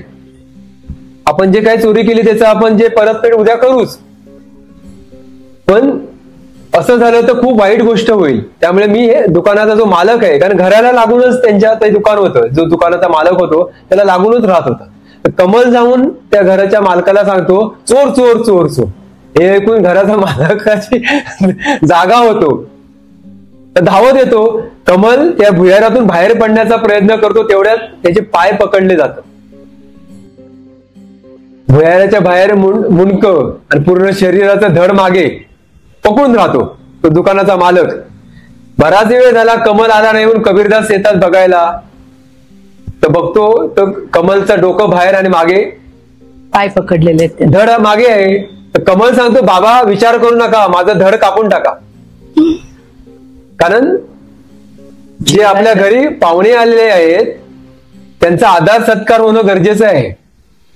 कबीरदास कोणताही विचार न करता आपल्या मुलाचं डोकं धडावेगळं करतात, कपड्यामध्ये गुंडाळून घेऊन जातात, पत्नीला सांगतात आणि ते कबड्यात ठेवलं जातं. आणि काहीही घडलं नाही अशा परिस्थितीत हे आदरातिथ्य होतं. त्यांना भोजन दिलं जातं. रात्र होते, दुसरा दिवस येतो. दुसऱ्या दिवशी काय होतं, हा जो दुकानाचा मालक असतो तो राजाजवळ जातो ते धड घेऊन. धड असतं, मुंडकं नसतं, त्यामुळे कोणाची बॉडी एक समजत नाही. राजा त्या धडाला सुळावरती चढवण्याचा आदेश देतो चोरीच्या आरोपात. कबीरदास त्यांची बायको, हे जे निवृत्ती ज्ञानदेव सोपान मुक्ताई जे असतात आणि त्यांच्या बरोबरचे जे भक्त असतात त्यांना त्यांचा निरोप देण्यासाठी आलेले असतात. ते ज्ञानेश्वर माऊली हा सगळा प्रकार बघतात. अरे ह्याचं धड आहे, ह्याचं मुंडकं नाहीये, हे काय प्रकार आहे, हे सगळं रस्त्यात चाललेलं असतं. त्यावेळी कबीरदास सांगतात की हे माझ्या मुलाचे शरीर आहे, त्याचं जे मुंडकं आहे घरी आहे. असा असा प्रकार काल घडला. ज्ञानेश्वर माऊली हटयोगी होती, नाथयोगी होती. ते सांगतात जा घेऊन येते. आणि ज्ञानेश्वर माऊली या कमलच्या शरीराला धड लावून संजीवनी मंत्राच्या मार्फत परत जिवंत करतात. इथे मुक्ताईने केलं होतं, जे चांगदेवांच्या इथे मुक्ताईने केलेलं. कारण मुक्ताईना पण दीक्षा निवृत्तीनाथानेच दिलेली. हे बघा, एक नाथपंथाची पाळमुळं आहेत. आणि कमल जिवंत होतो. नंतर कमल म्हणतो की मी आता इथे नाही राहणार, मी यांच्याबरोबर पंढरपूरला जाणार. आणि बघा, पंढरपूरला कमलची समाधी आहे. ज्ञानेश्वरांनी 21व्या वर्षी संजीवन समाधी घेतली, त्याबद्दल काहीतरी सांगा ना दादा. आळंदीमध्ये आल्यानंतर 16व्या वर्षी त्यांनी ज्ञानेश्वरी लिहिलेली. नंतर त्यांचा प्रवास नामदेवांना घेऊन, भावंडांना घेऊन. 21व्या वर्षी ज्यावेळी ज्ञानेश्वरांना असं जाणवलं की आता आपल्याला शरीर सोडण्याची वेळ आली, ज्या कार्यासाठी ते कार्य संपलं. नंतर त्यांनी संजीवनी समाधी म्हणजे काय, पंचतत्वामध्ये विलीन होणं. आळंदीला जे सिद्धेश्वरचं मंदिर आहे त्या मंदिरच्या इथेच त्यांची समाधी आहे. ते समाधीचं होऊन त्यांनी आपला जो शरीर आहे, संजीवनी समाधीमध्ये शरीर जाळलं जात नाही किंवा शरीर सोडलं जात नाही, ते विलीन होतं, नष्ट होतं पंचतत्वामध्ये. एकमेव समाधी आहे. लक्षात घ्या, जिवंत समाधी आणि संजीवनी समाधीमध्ये खूप फरक आहे. जिवंत समाधी घेतल्यानंतर त्याचे जे औषध असतात ते राहतात, पण संजीवनी समाधीमध्ये पूर्ण विलीन होतात पंचतत्वात. पृथ्वी, जल, अग्नी, वायू, आकाश 5 तत्वाने आपलं शरीर बनलं आणि शरीर पंचतत्वात विलीन केलं जातं. हे सिद्धी आहे, नाथयोगांची सिद्धी आहे. त्या सिद्धीमार्फत शरीराला पंचतत्वात विलीन केलं जातं, म्हणून त्या समाधीला संजीवनी समाधी बोलली जाते. 200-250 वर्षानंतर त्यांनी एकनाथांच्या स्वप्नात येऊन त्यांना सांगितलं होतं की मला मुळं माझी गळ्याभोवती आली आहेत आणि मला सफोकेशन होतंय, अशी काहीतरी एक कथा आहे ना. हा, ज्ञानेश्वरांच्या समाधीनंतर जवळजवळ 230-240 वर्षानंतर संत एकनाथ महाराजांचा कालखंड येतो. संत एकनाथ महाराज बद्दल आपण थोडस समजून घेऊया. संत एकनाथ महाराज हे जनार्दन स्वामींचे शिष्य. जनार्दन स्वामी हे विजयदुर्गचे किल्लेदार होते आणि संत एकनाथ महाराज जनार्दन स्वामींजवळ हिशोब तपासनीस म्हणून काम करायचे. अच्छा. तरुण वयात होते आणि एक दिवस काय होतं, हिशोब तपासणीचं काम एकनाथ महाराज करत होते आणि त्यांना एका रात्री एका आण्याचा हिशोब मिळत नव्हता आणि दुसऱ्या दिवशी जो राजाचा प्रधान आहे तो हिशोब तपासायला येणार होता. ते एकनाथ महाराजांना वाईट वाटत होतं की माझ्या गुरुना म्हणजे जनार्दन स्वामींना एका आण्यामुळे बोलून नाही घेतलं पाहिजे, म्हणजे त्या प्रधानाजवळ असून बोलणं ऐकावं लागलं नाही पाहिजे, म्हणून पूर्ण रात्र जागून ते त्या एक आण्याचा हिशोब असतात तो शोधून काढतात. हे सर्व जनार्दन स्वामी पाहत असतात. ते विचारतात की एकनाथा काय झालं. सांगतात गुरुजी एक आण्याचा हिशोब मिळत नव्हता पण आता मिळाला. जनार्दन स्वामी महाराज म्हणतात अरे हे जे तू आता एवढं लगन ठेवून काम केलंस रात्रभर जागून, ही श्रद्धा जर तू भक्तीमध्ये लावलीस तर तुला आत्मप्राप्ती मिळेल. आणि एकनाथ महाराजांना जनार्दन स्वामी प्रसन्न होऊन भगवान दत्तात्रयांचं दर्शन घडवण्याचं प्रॉमिस करतात. एकनाथ महाराजांची इच्छा होते की भगवान दत्तात्रयांचं दर्शन घडावं आणि जनार्दन स्वामींचे गुरु दत्तात्रय होते. एकनाथ. हा एकनाथ हे पण नाथ संप्रदायाचे, दत्तात्रय हे नाथ संप्रदायाचे गुरु आहेत. हो. भगवान शिव, दत्तात्रय, मच्छिंद्रनाथ, गोरक्षनाथ त्यांचा परिवार, जालंधरनाथ त्यांचा परिवार, 84 सिद्ध हा सगळा पिरॅमिड आहे. जनार्दन स्वामी सांगतात तुला मी नक्कीच दत्तात्रयांचं दर्शन घडवून आणेन म्हणून. आणि नंतर एकनाथ महाराजांची जर्नी जी असते ते जनार्दन स्वामींबरोबर सुरू होते. एकदा काय होतं, जंगलात जनार्दन स्वामी एकनाथांना घेऊन जातात, सांगतात की आज तुला दत्तात्रय भेटणार आहेत. आणि वाटेत एक यवन भेटतो मुस्लिम. जनार्दन स्वामी त्याच्याबरोबर बसतात, मांस खातात, दारू पितात. एकनाथ महाराज दूर जाऊन बसतात, म्हणतात हे काय झालंय चाललंय, गुरु असे काय करतायत आणि हा कोण आहे यवन. सगळं संपल्यानंतर जनार्दन स्वामी सांगतात अरे ओळखलं की नाही. तर कोणाला. अरे ते दत्तात्रय होते. दत्तात्रय बहुरूप्याचं वेषांतर करून आलेले. एकनाथ महाराज म्हणतात अहो मला समजेल तसं सांगा ना, म्हणजे कसं ओळखणार दत्तात्रयांना. दुसऱ्या वेळी असंच होतं, एक वैराग्याचं रूप घेऊन येतात, त्यावेळी पण एकनाथ महाराज ओळखत नाही. तिसऱ्या वेळी मात्र दत्तात्रय एकनाथ महाराजांना आपली ओळख करून देतात आणि एकनाथ महाराजांवरती खुश होतात आणि त्याला हे जे भागवत आहे ते भागवत सोप्या भाषेत लिहिण्याचं आदेश देतात. व्यासमुनींनी दिलेलं भागवत. व्यासमुनीने जे भागवत लिहिलेलं होतं त्याचं सर्वसामान्यांना समजेल अशा सोप्या भाषेत लिहिण्याचा आदेश देतात. आणि एकनाथी भागवत जे आहे, एकनाथ महाराजांनी अनेक भारुडं लिहिली. आणि आता तुम्ही जे विचारलेला जो प्रश्न, ज्ञानेश्वर माऊली एकनाथांच्या स्वप्नात जातात आणि सांगतात की माझ्या घशाजवळ मुळं अडकलीत, जो अजान वृक्ष आहे आळंदीला त्याची, तर मला येऊन मदत कर. एकनाथ महाराज आळंदीला जाऊन पोहोचतात. तिथे त्यांच्या बरोबर त्यांचे सगळे अनुयायी पण असतात. त्यांना वेशीवरतीच ठेवून एकनाथ महाराज शोधत त्या अजान वृक्षाजवळ जातात. प्राचीन काळ आहे हा, ते पूर्ण जंगल होतं त्या ठिकाणी. तिथे गेल्यानंतर 3 दिवस 3 रात्री एकनाथ महाराज आणि ज्ञानेश्वर माऊलीजींचं संभाषण होतं. अजान वृक्षाच्या मुळी घशाला अडकणं म्हणजे काय, त्या वृक्षाच्या मुळी नाही. ज्ञानेश्वर माऊलींनी ज्ञानेश्वरी लिहिली. ही ज्ञानेश्वरी पुढच्या 200-250 वर्षामध्ये ज्यांनी वाचली त्यांना जसा जसा अर्थ समजला त्या अर्थात ती पुढे लोकांना सांगण्यात आली. म्हणजे ओरिजिनल ज्ञानेश्वरी वेगळीच राहील, अपभ्रंश झाला ज्ञानेश्वरीचा. आणि ते पाहून ज्ञानेश्वर माऊलीला घुसमटल्यासारखं होत होतं. म्हणून ते बोलतात की माझ्या घशाला मुळे अडकलेत. अजान वृक्षाच्या मुळी जी आहे ती अडकली म्हणून बोलून घेतात. आणि नंतर ज्ञानेश्वरी ऍक्च्युली काय आहे हे ज्ञानेश्वर माऊली 3 दिवस 3 रात्री एकनाथ महाराजांना समजावून सांगतात. त्यानंतर म्हणजे एकनाथ महाराज सूक्ष्म रूपाने तिकडे जातात. हा ऍस्ट्रल ट्रॅव्हलचा जो भाग आहे ना, म्हणजे सूक्ष्म शरीराच्या रूपात दोघांचं संभाषण झालं.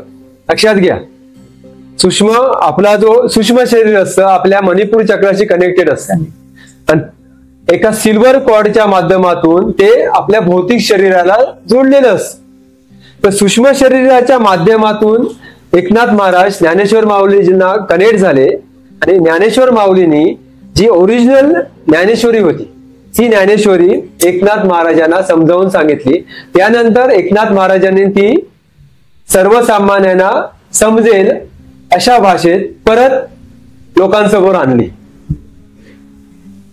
ज्ञानेश्वरी काय आहे? भगवद्गीतेचं सार आहे. भगवद्गीता संस्कृत मध्ये लिहिली गेली आणि ती संस्कृत मधील भगवद्गीता ज्ञानेश्वर माऊलींनी मराठीमध्ये लिहिलेली. दादा, संत परंपरेमध्ये नरहरी सोनार आणि गोरा कुंभार ही खूप मोठी नाव आहेत, तर त्यांच्याबद्दल काही सांगाल का? नरहरी सोनार एक गमतीदार किस्सा आहे. नरहरी सोनार हे शिवभक्त होते. पंढरपूरला राहायचे पण विठोबा रायाला मानत नव्हते. एकदा काय झालं, एक मोठा व्यापारी होता, त्याला मूल होत नव्हतं. तो येऊन पंढरीच्या पांडुरंगाला नवस करतो की देवा मला मूल झालं तर तुला सोन्याचा कमरपट्टा अर्पण करेल. पण काय आश्चर्य, त्या व्यापाऱ्याला मुलगा होतो, नवस केलेला होता. नवस फेडायला व्यापारी येतो पंढरपूरला, विठोबारायाजवळ जातो, चौकशी करतो की ह्या गावामध्ये चांगला सोनार कोण आहे. तर संत नरहरी सोनाराचं नाव सुचवण्यात येतं. आता त्याच्या एवढा सुंदर चांगला कारागीर शोधूनही कुठे सापडणार नाही. पण त्याला सांगण्यात येतं की हा शंकर भक्त आहे, पांडुरंगाला मानत नाही, पण माहित नाही बाबा तुम्हाला हा कमरपट्टा बनवून देईल की नाही. तो जो व्यापारी असतो तो नरहरी सोनाराचा पत्ता विचारत नरहरी सोनाराच्या दुकानात येतो. तर सांगतो की असा विठोबा रायासाठी कमरपट्टा बनवायचा आहे सोन्याचा, तू बनवशील का? नरहरी सोनार सांगतो मी बनवेल, पण मी काय तिथे येणार नाही मेजरमेंट घ्यायला, मी शंकर भक्त आहे, कारण मी त्याला मानत नाही, मी शिवभक्त आहे. तो व्यापारी म्हणतो ठीक आहे बाबा, पण माझ्या मनासारखा बनला पाहिजे. तो नरहरी सोनार मध्ये तू जा त्याचं माप घेऊन ये. तो जो व्यापारी असतो विठ्ठलाच्या कमरेचं माप घेऊन येतो आणि नरहरी सोनाराला देतो. नरहरी सोनार एकदम सुंदर कारागीर असतात, ते पट्टा बनवून देतो. जो हा व्यापारी घेऊन जातो विठोबाच्या कमरेला लावतो, तो पट्टा जो होतो छोटा, परत येतो सांगतो अरे हा छोटा, तो पट्टा होतो मोठा. बघा देवाची लीला, खरंच. परत तो व्यापारी येऊन सांगतो अरे आता तो मोठा झाला. नरहरी सोनार म्हणतो एकाच मेजरमेंटचा एकदा छोटा एकदा मोठा कसा काय होतो, म्हणून तो पाहायला मंदिरामध्ये जातो. म्हणतो मी मंदिरमध्ये येतो पण माझे डोळे बांधून येणार मी त्या विठ्ठलाचं दर्शन नाही घेणार, कारण मी त्यांना मानत नाही, मी शिवभक्त आहे. जातो मंदिरमध्ये आणि चाच पडायला लागतो विठ्ठलाच्या मूर्तीला. तर काय आश्चर्य, गळ्यामध्ये सापचा स्पर्श होतो, डोक्याला जटा लागतात. व्याघ्र जे शंकर भगवान परिधान करतात कमरेला त्याचा स्पर्श होतो. ते म्हणतात अरे माझा शिव, माझा शंकर, आणि डोळे ओपन करतात, बघतात समोर विठ्ठल, परत बांधतात अरे नाही माझं काहीतरी चुकते. परत मेजरमेंट घ्यायला लागतं, परत शंकराचं स्वरूप त्यांच्या हाताला लागतं, परत ओपन करतात. त्यावेळी पांडुरंग प्रकट होतात, अरे हरी आणि हर मीच आहे, मीच तो शिव आणि मीच तो विष्णू, परमात्मा एकच आहे. कारण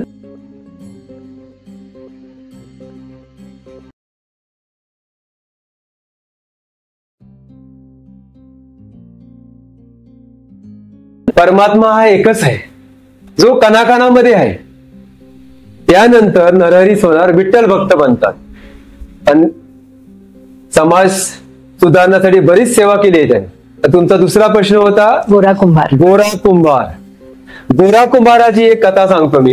हे सगळं जो हा सत्संग आहे, एक सत्संगच बोलू शकतो आपण, वेगवेगळ्या कथांमार्फत सांगण्याचा प्रयत्न करतो. कारण संतांनी असे काही लीला केल्यात ना, जे त्यांच्या गोष्टींमार्फत आपण हे समजण्याचा प्रयत्न केला ना तर लगेच समजतील आपल्याला, म्हणून वेगवेगळ्या कथा सांगतोय. गोरा कुंभार हे विठ्ठल भक्त होते. कंटिन्यू विठ्ठल विठ्ठल विठ्ठल विठ्ठल करत असायचे. लग्न झालेले, गृहस्थी होते, छोटे बाळ होतं त्यांना. एकदा काय झालं, त्यांची जी बायको होती, पत्नी होती, नदीवरती पाणी आणायला जायचं होतं. गोरा कुंभार माती तुडवत होते, कारण मडकी बनवायचे. बाळाला बाजूला ठेवलं आणि सांगितलं, मी नदीवरती जाऊन येते, तुम्ही लक्ष द्या. ते आपल्या धुंदीत होते, नेहमी बघावा तेव्हा असं विठ्ठल विठ्ठल विठ्ठल विठ्ठल विठ्ठल विठ्ठल विठ्ठल विठ्ठल नेहमी विठ्ठलमय असायचे. इकडे तो बाळ रडत होत. गोरा कुमारांचा लक्ष नव्हता. बाळ पाहत आणि रांगत रांगत राखत ज्या ठिकाणी गोरा कुमार माती तुडवत होते त्या मातीमध्ये आलं. गोरा कुमारांना माहितीच नाही पडलं की माती बरोबर त्या बाळाला तरी तुडवलं. थोड्या वेळाने बायको आली, बाळाला शोधते, बाळ कुठेच नाही. तिचं लक्ष त्या मातीवरती जातं, तर मातीचा कलर लाल, ती किंचाळायला लागली जोर जोरात. त्या किंचाळण्यामुळे गोरा कुमार भानावरती आले आणि पाहतात तर काय, आपल्या बाळाला मी मातीमध्ये तुडून मारलं. त्यांची पत्नी सांगते, तुम्ही बाळाची हत्या केलात. ती आक्रोश करायला लागते. गोरा कुमार सांगतात विठ्ठलाला, विठ्ठला माझं बाळ गेलं याचं मला दुःख नाहीये, पण इतिहास पुढे म्हणेल की मी पांडुरंगाचा भक्त, पांडुरंगाचं नाव घेत घेत मी माझ्या मुलाची हत्या केली. आता तूच काय तो निर्णय घे. विठ्ठल प्रकट होतात आणि त्या बाळाला जिवंत करतात. केवढा अधिकार असेल भक्तीचा त्यांचा. हे संत श्रेष्ठ होते, जे भक्ती मार्गामध्ये एक काय म्हणतात कोयनीर हिरा होते. ज्ञानदेवाने रचला पायात, तुका झालासे कळस, असं तुम्ही मगाशी म्हणालात. असे जगद्गुरु असलेले तुकाराम महाराज, त्यांच्याबद्दल काहीतरी सांगा ना. तुकोबारायाने अभंगाची निर्मिती केली. जवळजवळ 5000 अभंग लिहिले. एकाहून एक सुंदर आहेत. सर्वांना माहिती आहे त्यांच्या अभंगांबद्दल. जनजागृतीसाठी प्रयत्न केले आणि त्यांचे अभंग हे फक्त भारतामध्येच नाही, परदेशामध्ये पण अभ्यासाला पाठवले गेले आणि त्याच्यावरती रिसर्च केला गेला. म्हणून त्यांना जगद्गुरु बोललं जातं. म्हणून त्यांना जगद्गुरु. तुकोबारा हे एक सदन घराण्यातले होते, व्यापारी होते, त्यांचं दुकान होतं. ज्यावेळी दुष्काळ पडला त्यावेळी त्यांनी कोणताही विचार न करता जेवढं त्यांच्याजवळ शिल्लक होतं सगळं दान केलं. आणि तुम्हाला माहितीये का, त्यांना लोक तुकाराम शेठ बोलायचे. ज्यावेळी त्यांच्याजवळ काहीच नव्हतं तीच लोक त्यांना हे तुके म्हणून समोर यायला लागले. ही जगाची रीत आहे, जगाची रीत होती. पण तुकारामांना त्याच्याबद्दल काहीच फिकीर नव्हतं. त्यांनी विठ्ठल भक्तीमध्ये रममान होत जनकल्याणासाठी नेहमीच प्रयत्न करत राहिले. सामान्यातल्या सामान्य लोकांपर्यंत विठ्ठल भक्ती घेऊन जाण्याचं कार्य केलं. एकदा काय झालं, तुकारामांच्या घरी खायला काहीच नव्हतं. त्यांची पत्नी बोलली की आज काहीच नाहीये, गेले 2-3 दिवस आपण काहीच खाल्लेलं नाहीये, आज जर काय खाल्लं नाही तर आपण असेच मरू. आपलं ऊसाचं शेत आहे, निदान ऊस तरी तोडून घेऊया. तुकोबाराय बोलतात ठीक आहे, विठ्ठल विठ्ठल. जातात ऊसाच्या मळ्यात. छोटंसं शेत होतं, ऊसाची ती काय 15-20 ऊस तोडतात, मुळी बांधतात, घेऊन येत असतात. वाटेत मुलं भेटतात, मुलं मागे लागतात ऊसासाठी. एक एक करत करत ऊस सर्व वाटून टाकतात आणि एकच ऊस घेऊन येतात घरी. बायको विचारते, ऊस कुठे आहे? हा काय, अहो आपण दोघं आहोत आणि एकच ऊस घेऊन आलात. तुकोबा म्हणतात, असं असं घडलं, वाटेत वाटून टाकले. तोच ऊस घेऊन बायको मारायला लागते तुकोबांना. आणि तुकोबा हसतात, विठ्ठल विठ्ठल विठ्ठल. कारण जे काय घडायचं विठ्ठलाची मर्जी, असंच होतं त्यांचं. तर बघता बघता ऊसाचे 2 तुकडे होतात आणि बायको रडायला लागते. तुकोबा बोलतात, रडतेच कशाला? ते म्हणते, अहो काय करू, कसं समजवू तुम्हाला? तुकोबा दोन्ही ऊसाचे तुकडे घेतात, सांगता, हा एक घे, हा मी एक घेतो. झाले दोघांना 2 भेटले. बघ विठोबाला केवढी काळजी, एवढे विठ्ठलमय होते ते. अजून एक कथा आहे तुकोबांची. एकदा काय होतं, तुकोबा शेट वरून तुक्या झालेले, बरोबर, काहीच नव्हतं. एक त्यांच्या गावातील देऊ हे गाव तुकोबांचं, एक व्यापारी शहरात जात होता. त्याचं ज्वारीचं पीक होतं. तो तुकोबाला सांगतो, अरे रिकामा आहेस तर शेत राख, संध्याकाळी परत येईन मी, त्यावेळी तुला काहीतरी देईन. तुकोबा बोलतात, ठीक आहे. तुकोबा बसतात अभंग गात शेत राखायला. तर गाता गाता एवढे तल्लीन होतात आणि तुकोबांचं अभंग ऐकून एवढे पक्षी येतात की सगळी कंस खाऊन टाकतात.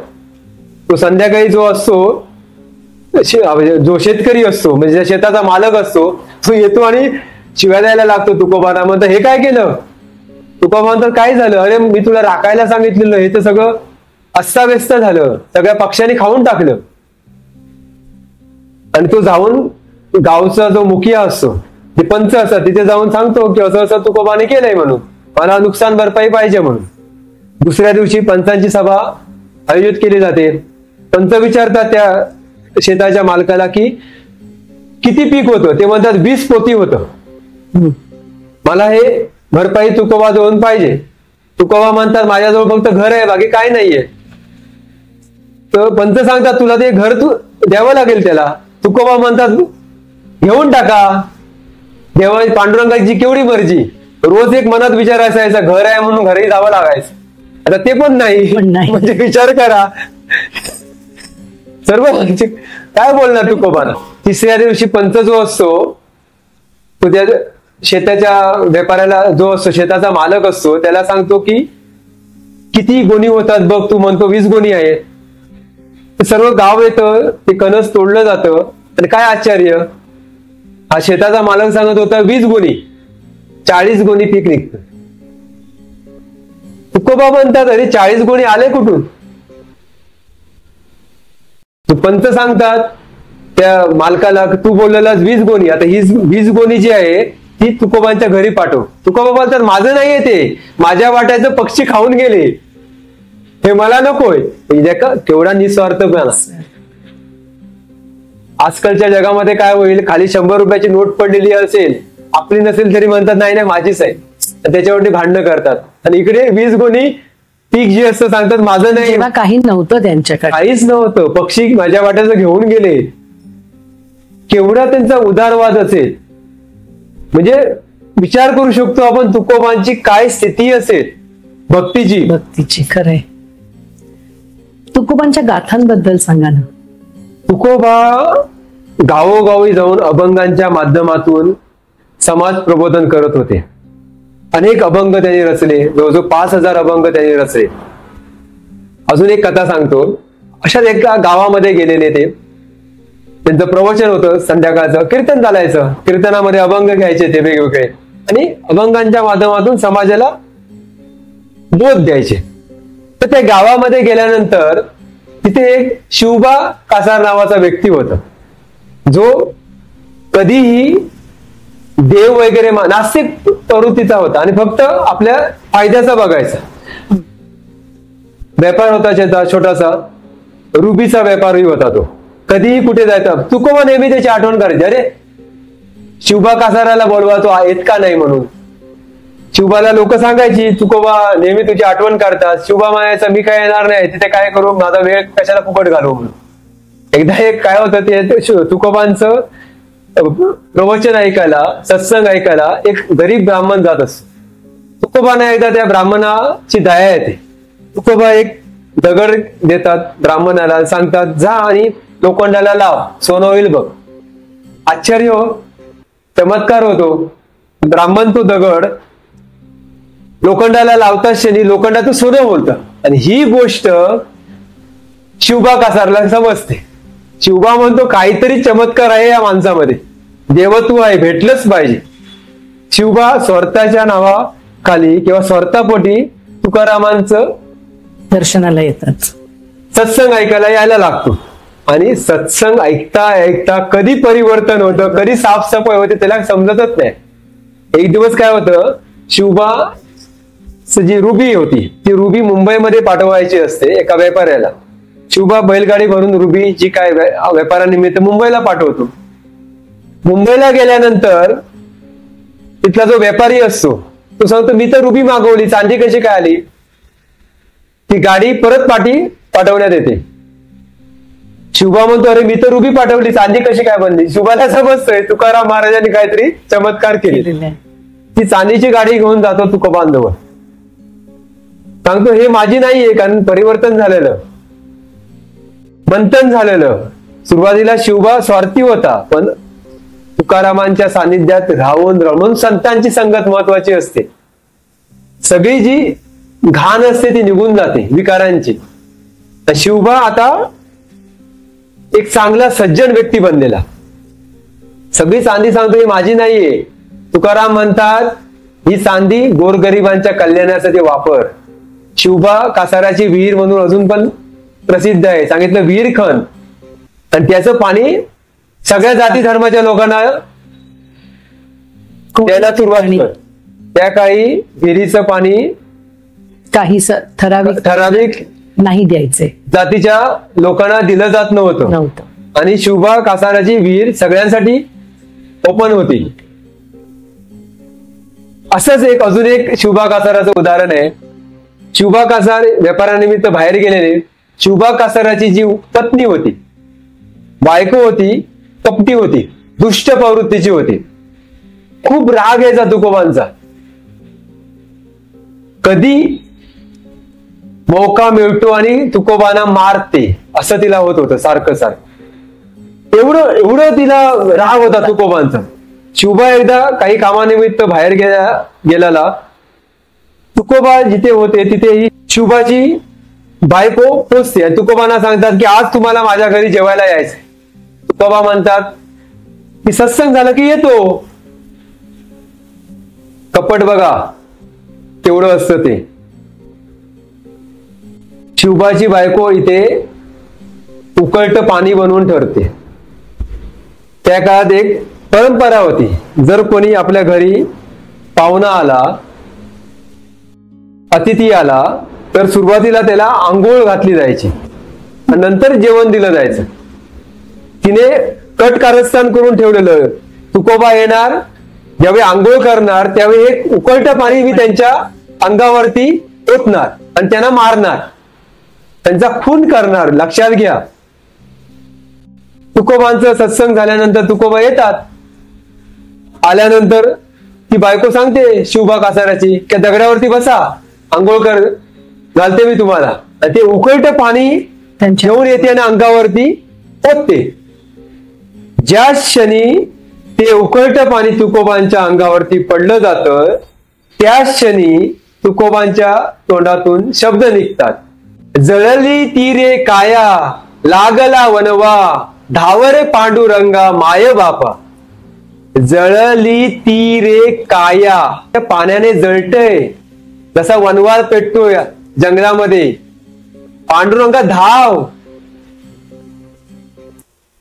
आपण ज्यावेळी आपल्याला एखादी गोष्ट लागते, आपण कुठे पडतो, बरोबर आहे, त्यावेळी तोंडातून शब्द का निघतो? आई ग.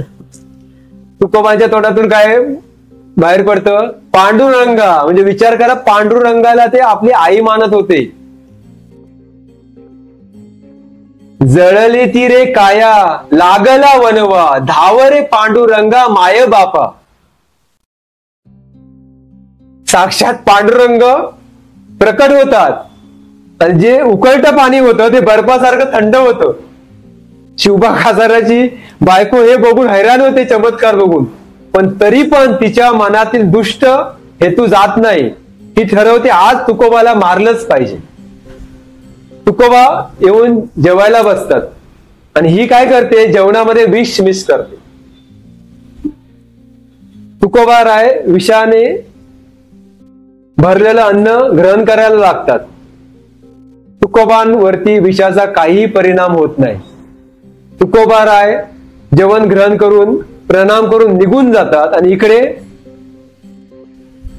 शिवबा कासाराच्या बायकोला कुष्ठरोग होतो. चेहऱ्यावरती सगळे फोडी येतात. तिला कळते आपण काय पाप करत होतो ते. थोड्या वेळानंतर शिवबा कासार येतो. आल्यानंतर त्याला लक्षात येतं की हा काय प्रकार झाला. तो बायको सांगते, माफी मागते. तो धावत निघतो तुकोबाला शोधायला. त्याला कळतं की तुकोबा राय गाव सोडून गेले. तेवढ्यात कोणतरी सांगतो, अरे कुठे शोधणार, जा ज्या ठिकाणी तुझ्या बायकोने तुकोबांना आंघोळ घातली तिथली माती घे आणि ती माती तुझ्या बायकोच्या अंगाला लाव. शिवबा कासार तसंच करतो आणि शिवबा कासाराची बायको त्या मातीने बरी होते.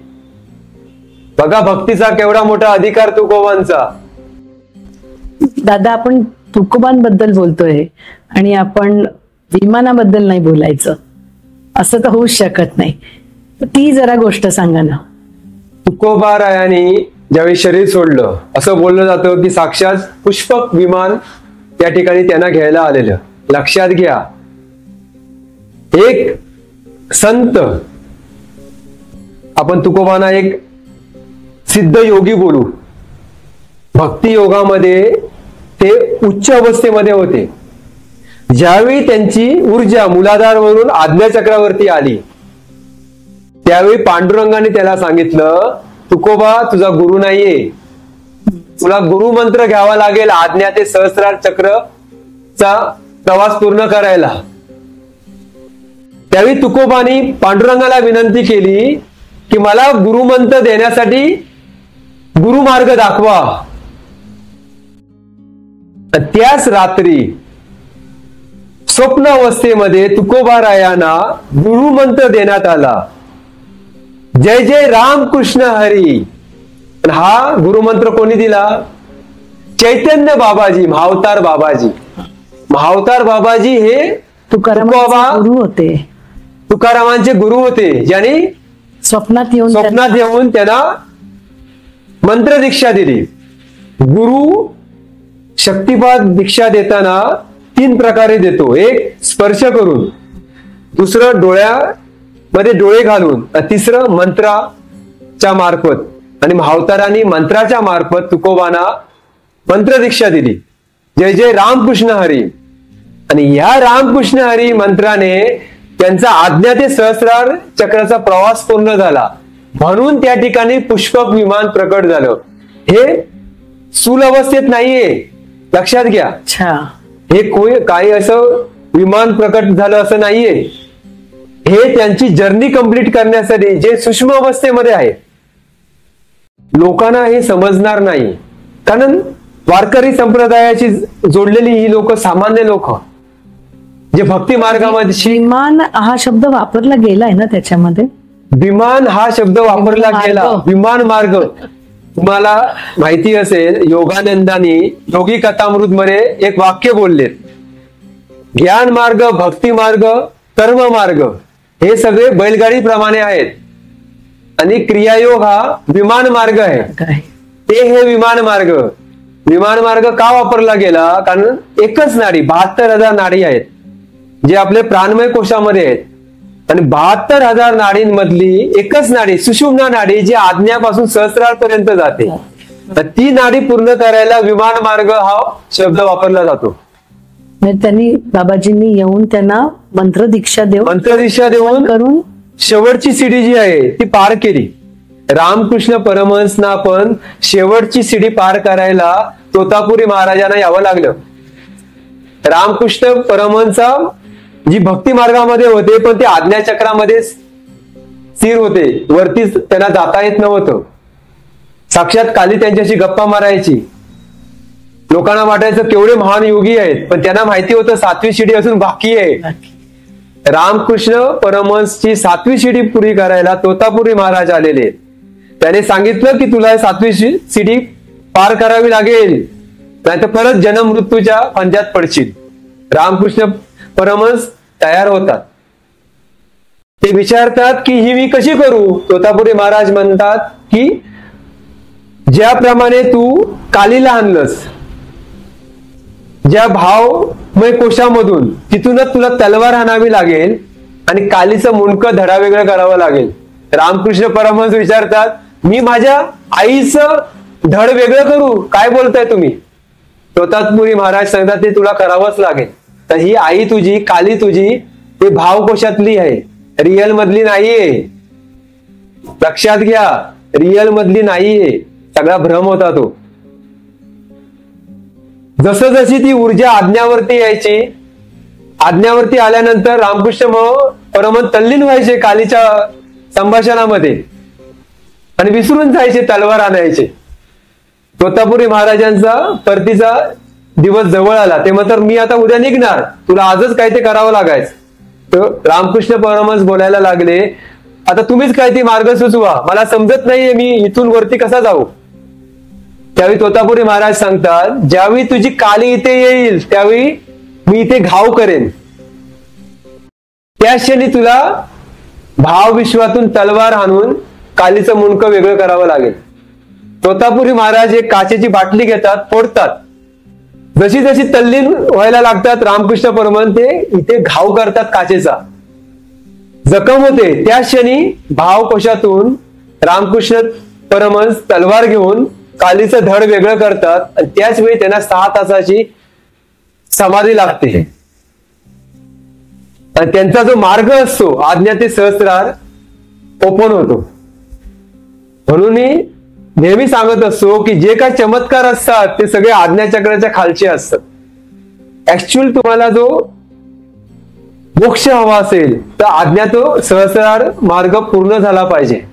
तुकोबा रायांना पण तो पूर्ण करावा लागला. त्यासाठी साक्षात मावतार बाबाजींना यावं लागलं. मला खरंच म्हणजे मावतार बाबाजी त्यांचे गुरु होते हे मला. मावतार बाबाजी म्हणजेच आदिनाथ, परत नाथ संप्रदायाला निवृत्तीनाथ,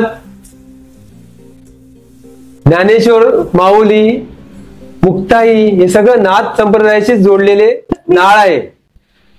मुक्ताईचं तुम्हाला सांगतो, मुक्ताई म्हणजे कुंडलिनी शक्ती, बरोबर. ज्ञानेश्वर माऊलींचं एक काव्य आहे, मोगरा फुलला मोगरा फुलला रूप लावी आले दारी, निवृत्तीने लावली वेल मुलाधार स्थानी. ती वेल हळूहळू स्वादिष्टांमध्ये आली, तिथून मणिपूरमध्ये आली.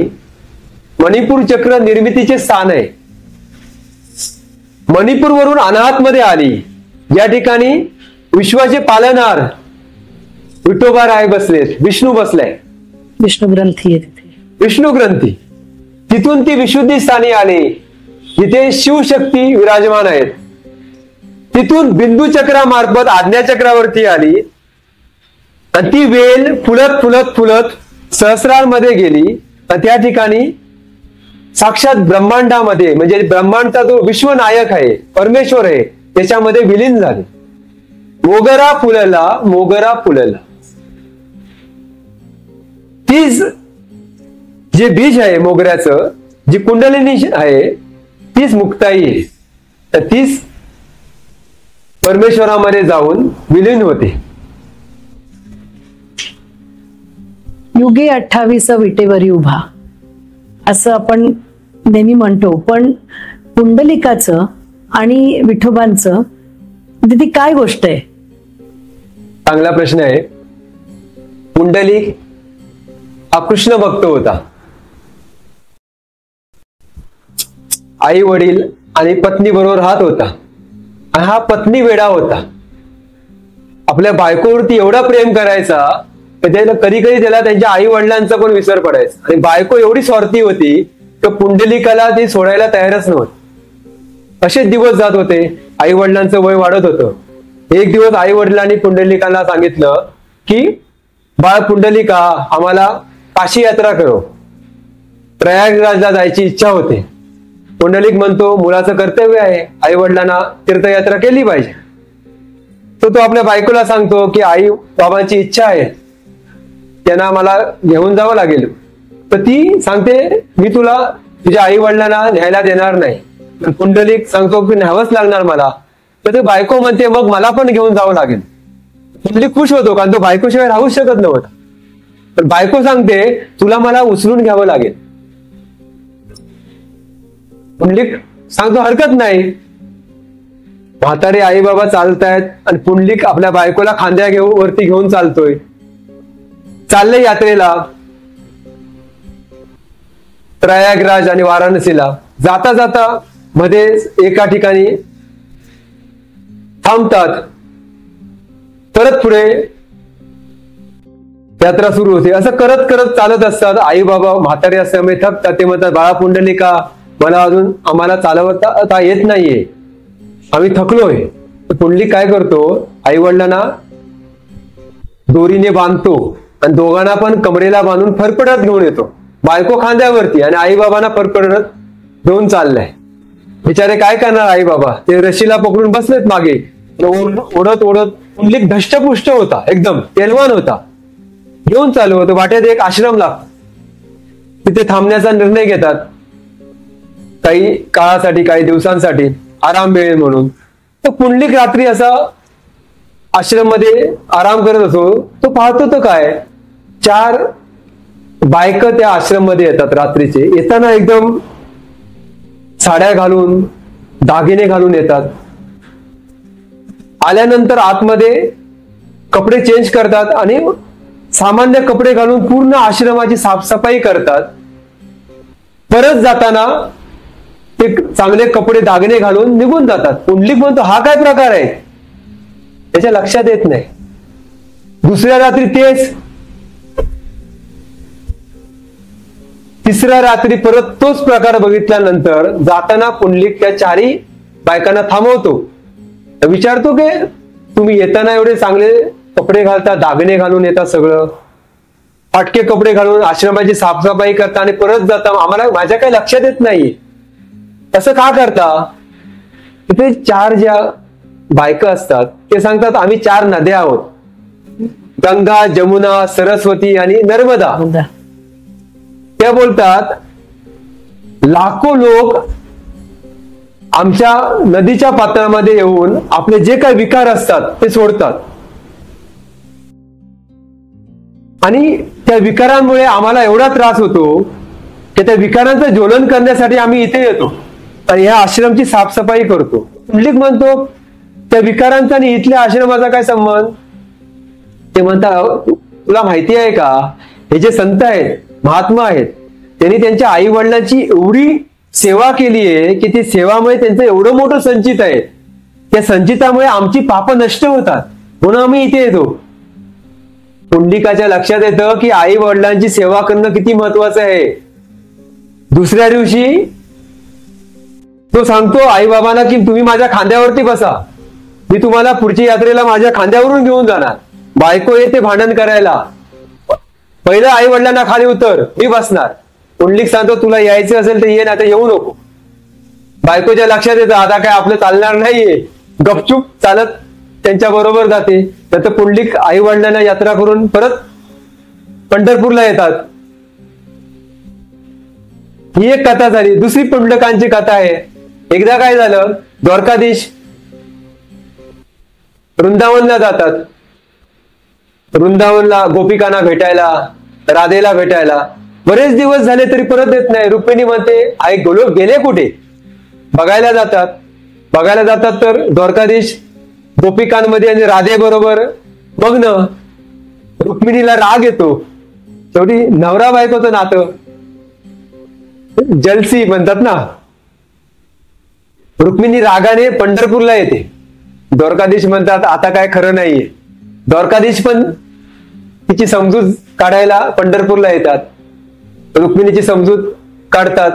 त्यावेळी त्यांच्या लक्षात येतं की माझा एक परम भक्त इथे राहतोय, भक्त पुंडलिक, त्याला भेटलं पाहिजे. द्वारकाधीश भेटायला जातात. पुंडलिकाच्या घराच्या समोर बाहेरून आवाज देतात, भक्त पुंडलिक मी आलोय. पुंडलिक आतमध्ये आई वडिलांची सेवा करत असतात. ते बोलतात थांब, मी आई बाबांची सेवा करतोय, पाय चेपतोय. परत आवाज देतात, बराच वेळ जातो, पुंडलिक काय बाहेर येत नाहीये. इकडे रुक्मिणी मातेला पण राग येतो, कसा हा अहंकारी, साक्षात प्रभू आलाय, देव आलेत आणि हा बाहेर येत नाहीये. राग येतो, पण बोलणार कसं. द्वारकाधीशांच्या लक्षात येतं, तो आवाज देतात, अरे रुक्मिणी मातेच्या समोर माझा इन्सल्ट नको करूस. द्वारकाधीश बोलतात, अरे माता आली आहे सोबत, रुक्मिणी माता सोबत आहे, तिच्या समोर माझा अपमान नको करूस. त्यावेळी भक्त पुंडलिक एक वीट घेतात आणि बाहेर फेकतात आणि सांगतात, त्या विटेवरती उभा राहा. थोड्या वेळाने भक्त पुंडलिक बाहेर येतात, प्रणाम करतात. इकडे रुक्मिणी मातेला राग आलेला असतो. द्वारकाधीश बोलतात, अरे उशीर का केलास. तर पुंडलिक विचारतो, मी थोडं तुम्हाला बोलवलं, भेटायला तुम्ही आलात. रुक्मिणी म्हणते, केवढा अहंकार आहे तुला. म्हणतो, माते माफ करा, मी जर माझ्या आई वडिलांची सेवा अर्धवट टाकून बाहेर आलो असतो तर तुम्ही थांबला असता का. मी आई वडिलांची सेवा करतो म्हणून प्रसन्न होऊन तुम्ही मला भेटायला आलात. ते मी काम अर्धवट कसं सोडून येऊ शकू. 28 युग अजूनही तिथे द्वारकाधीश विठ्ठलाच्या रूपात कमरेवरती हात घेऊन उभे आहेत. म्हणून युगे 28 विटेवरी उभा. तरीच ते पुंडलिकावर देवारी विठ्ठल श्री ज्ञानदेव तुकाराम, एवढं महत्वाचं स्थान पुंडलिकाला दिलं जातं. दादा, मला वाटतं की आजची जी युवा पिढी आहे त्यांना यातल्या खूप गोष्टी माहिती नाहीयेत आणि तुम्ही त्या संतांची जी आपली परंपरा आहे आणि त्यांच्या ज्या गोष्टी आहेत तुम्ही इतक्या सहज सोप्या करून सांगितल्या आहेत, त्याबद्दल खरंच तुम्हाला खूप खूप धन्यवाद. दादा, खरंच या गप्पांचा शेवट झाल्यानंतर माझ्या मनात फक्त एकच भावना येते, ती म्हणजे कृतज्ञतेची, ग्रॅटिट्यूड. आपण वेगवेगळ्या संतांची जर्नी पाहिजे. या संतांनी जे चमत्कार केले ते चमत्कारांपेक्षाही त्यांची जी साधी राहणीमान होतं किंवा जनसामान्यांसाठी त्यांची जी तळमळ होती, समाज सुधारण्यासाठी त्यांनी केलेलं जे कार्य होतं, हे कार्य लक्षात ठेवणं गरजेचं आहे. ते जर कार्य आपण लक्षात ठेवून आपण पण तसं वागण्याचा प्रयत्न केलं तर आता जे काही या युगामध्ये चाललंय आजूबाजूला, ज्यामुळे तरुण वयामध्ये, तरुण नाही लहान मुलांमध्ये पण जे काही डिप्रेशन सारखे जे विकार बघायला मिळतात ते कमी होऊन जातील आणि सगळ्या ठिकाणी आनंद आणि शांतीचं वातावरण निर्माण होईल. म्हणून संतांचा जो रोल आहे, संतांचं जे ज्ञान आहे, ते ज्ञान आपल्याला आपल्या जीवनात वापरायला पाहिजे आणि ते जे ज्ञान आहे त्या ज्ञानाचा प्रसार पण केला पाहिजे. आणि मी खूप परमेश्वराचा आभारी आहे की त्याने युवा पिढीला माझ्यासोबत जोडलं आणि हे कार्य करण्यासाठी मदत केली. दादा, खरंच मी बघते तुमच्या बरोबर खूप, म्हणजे तुमची टीम आहे ते सगळे यंग मुलं आहेत आणि मला वाटतं आपली जी वारीची जी परंपरा आहे ती अशी पुढे चालत राहणं खूप गरजेचं आहे. आणि आपल्या ज्या या गप्पा झाल्या त्यातनं इन्स्पायर होऊन ही युवा पिढी आपली ही परंपरा अशीच पुढे चालू ठेवेल अशी मी या विठ्ठलाच्या चरणी प्रार्थना करते. जय जय राम कृष्ण हरी. जय जय राम कृष्ण हरी. तसं भजन. जय जय राम कृष्ण हरी. जय जय राम.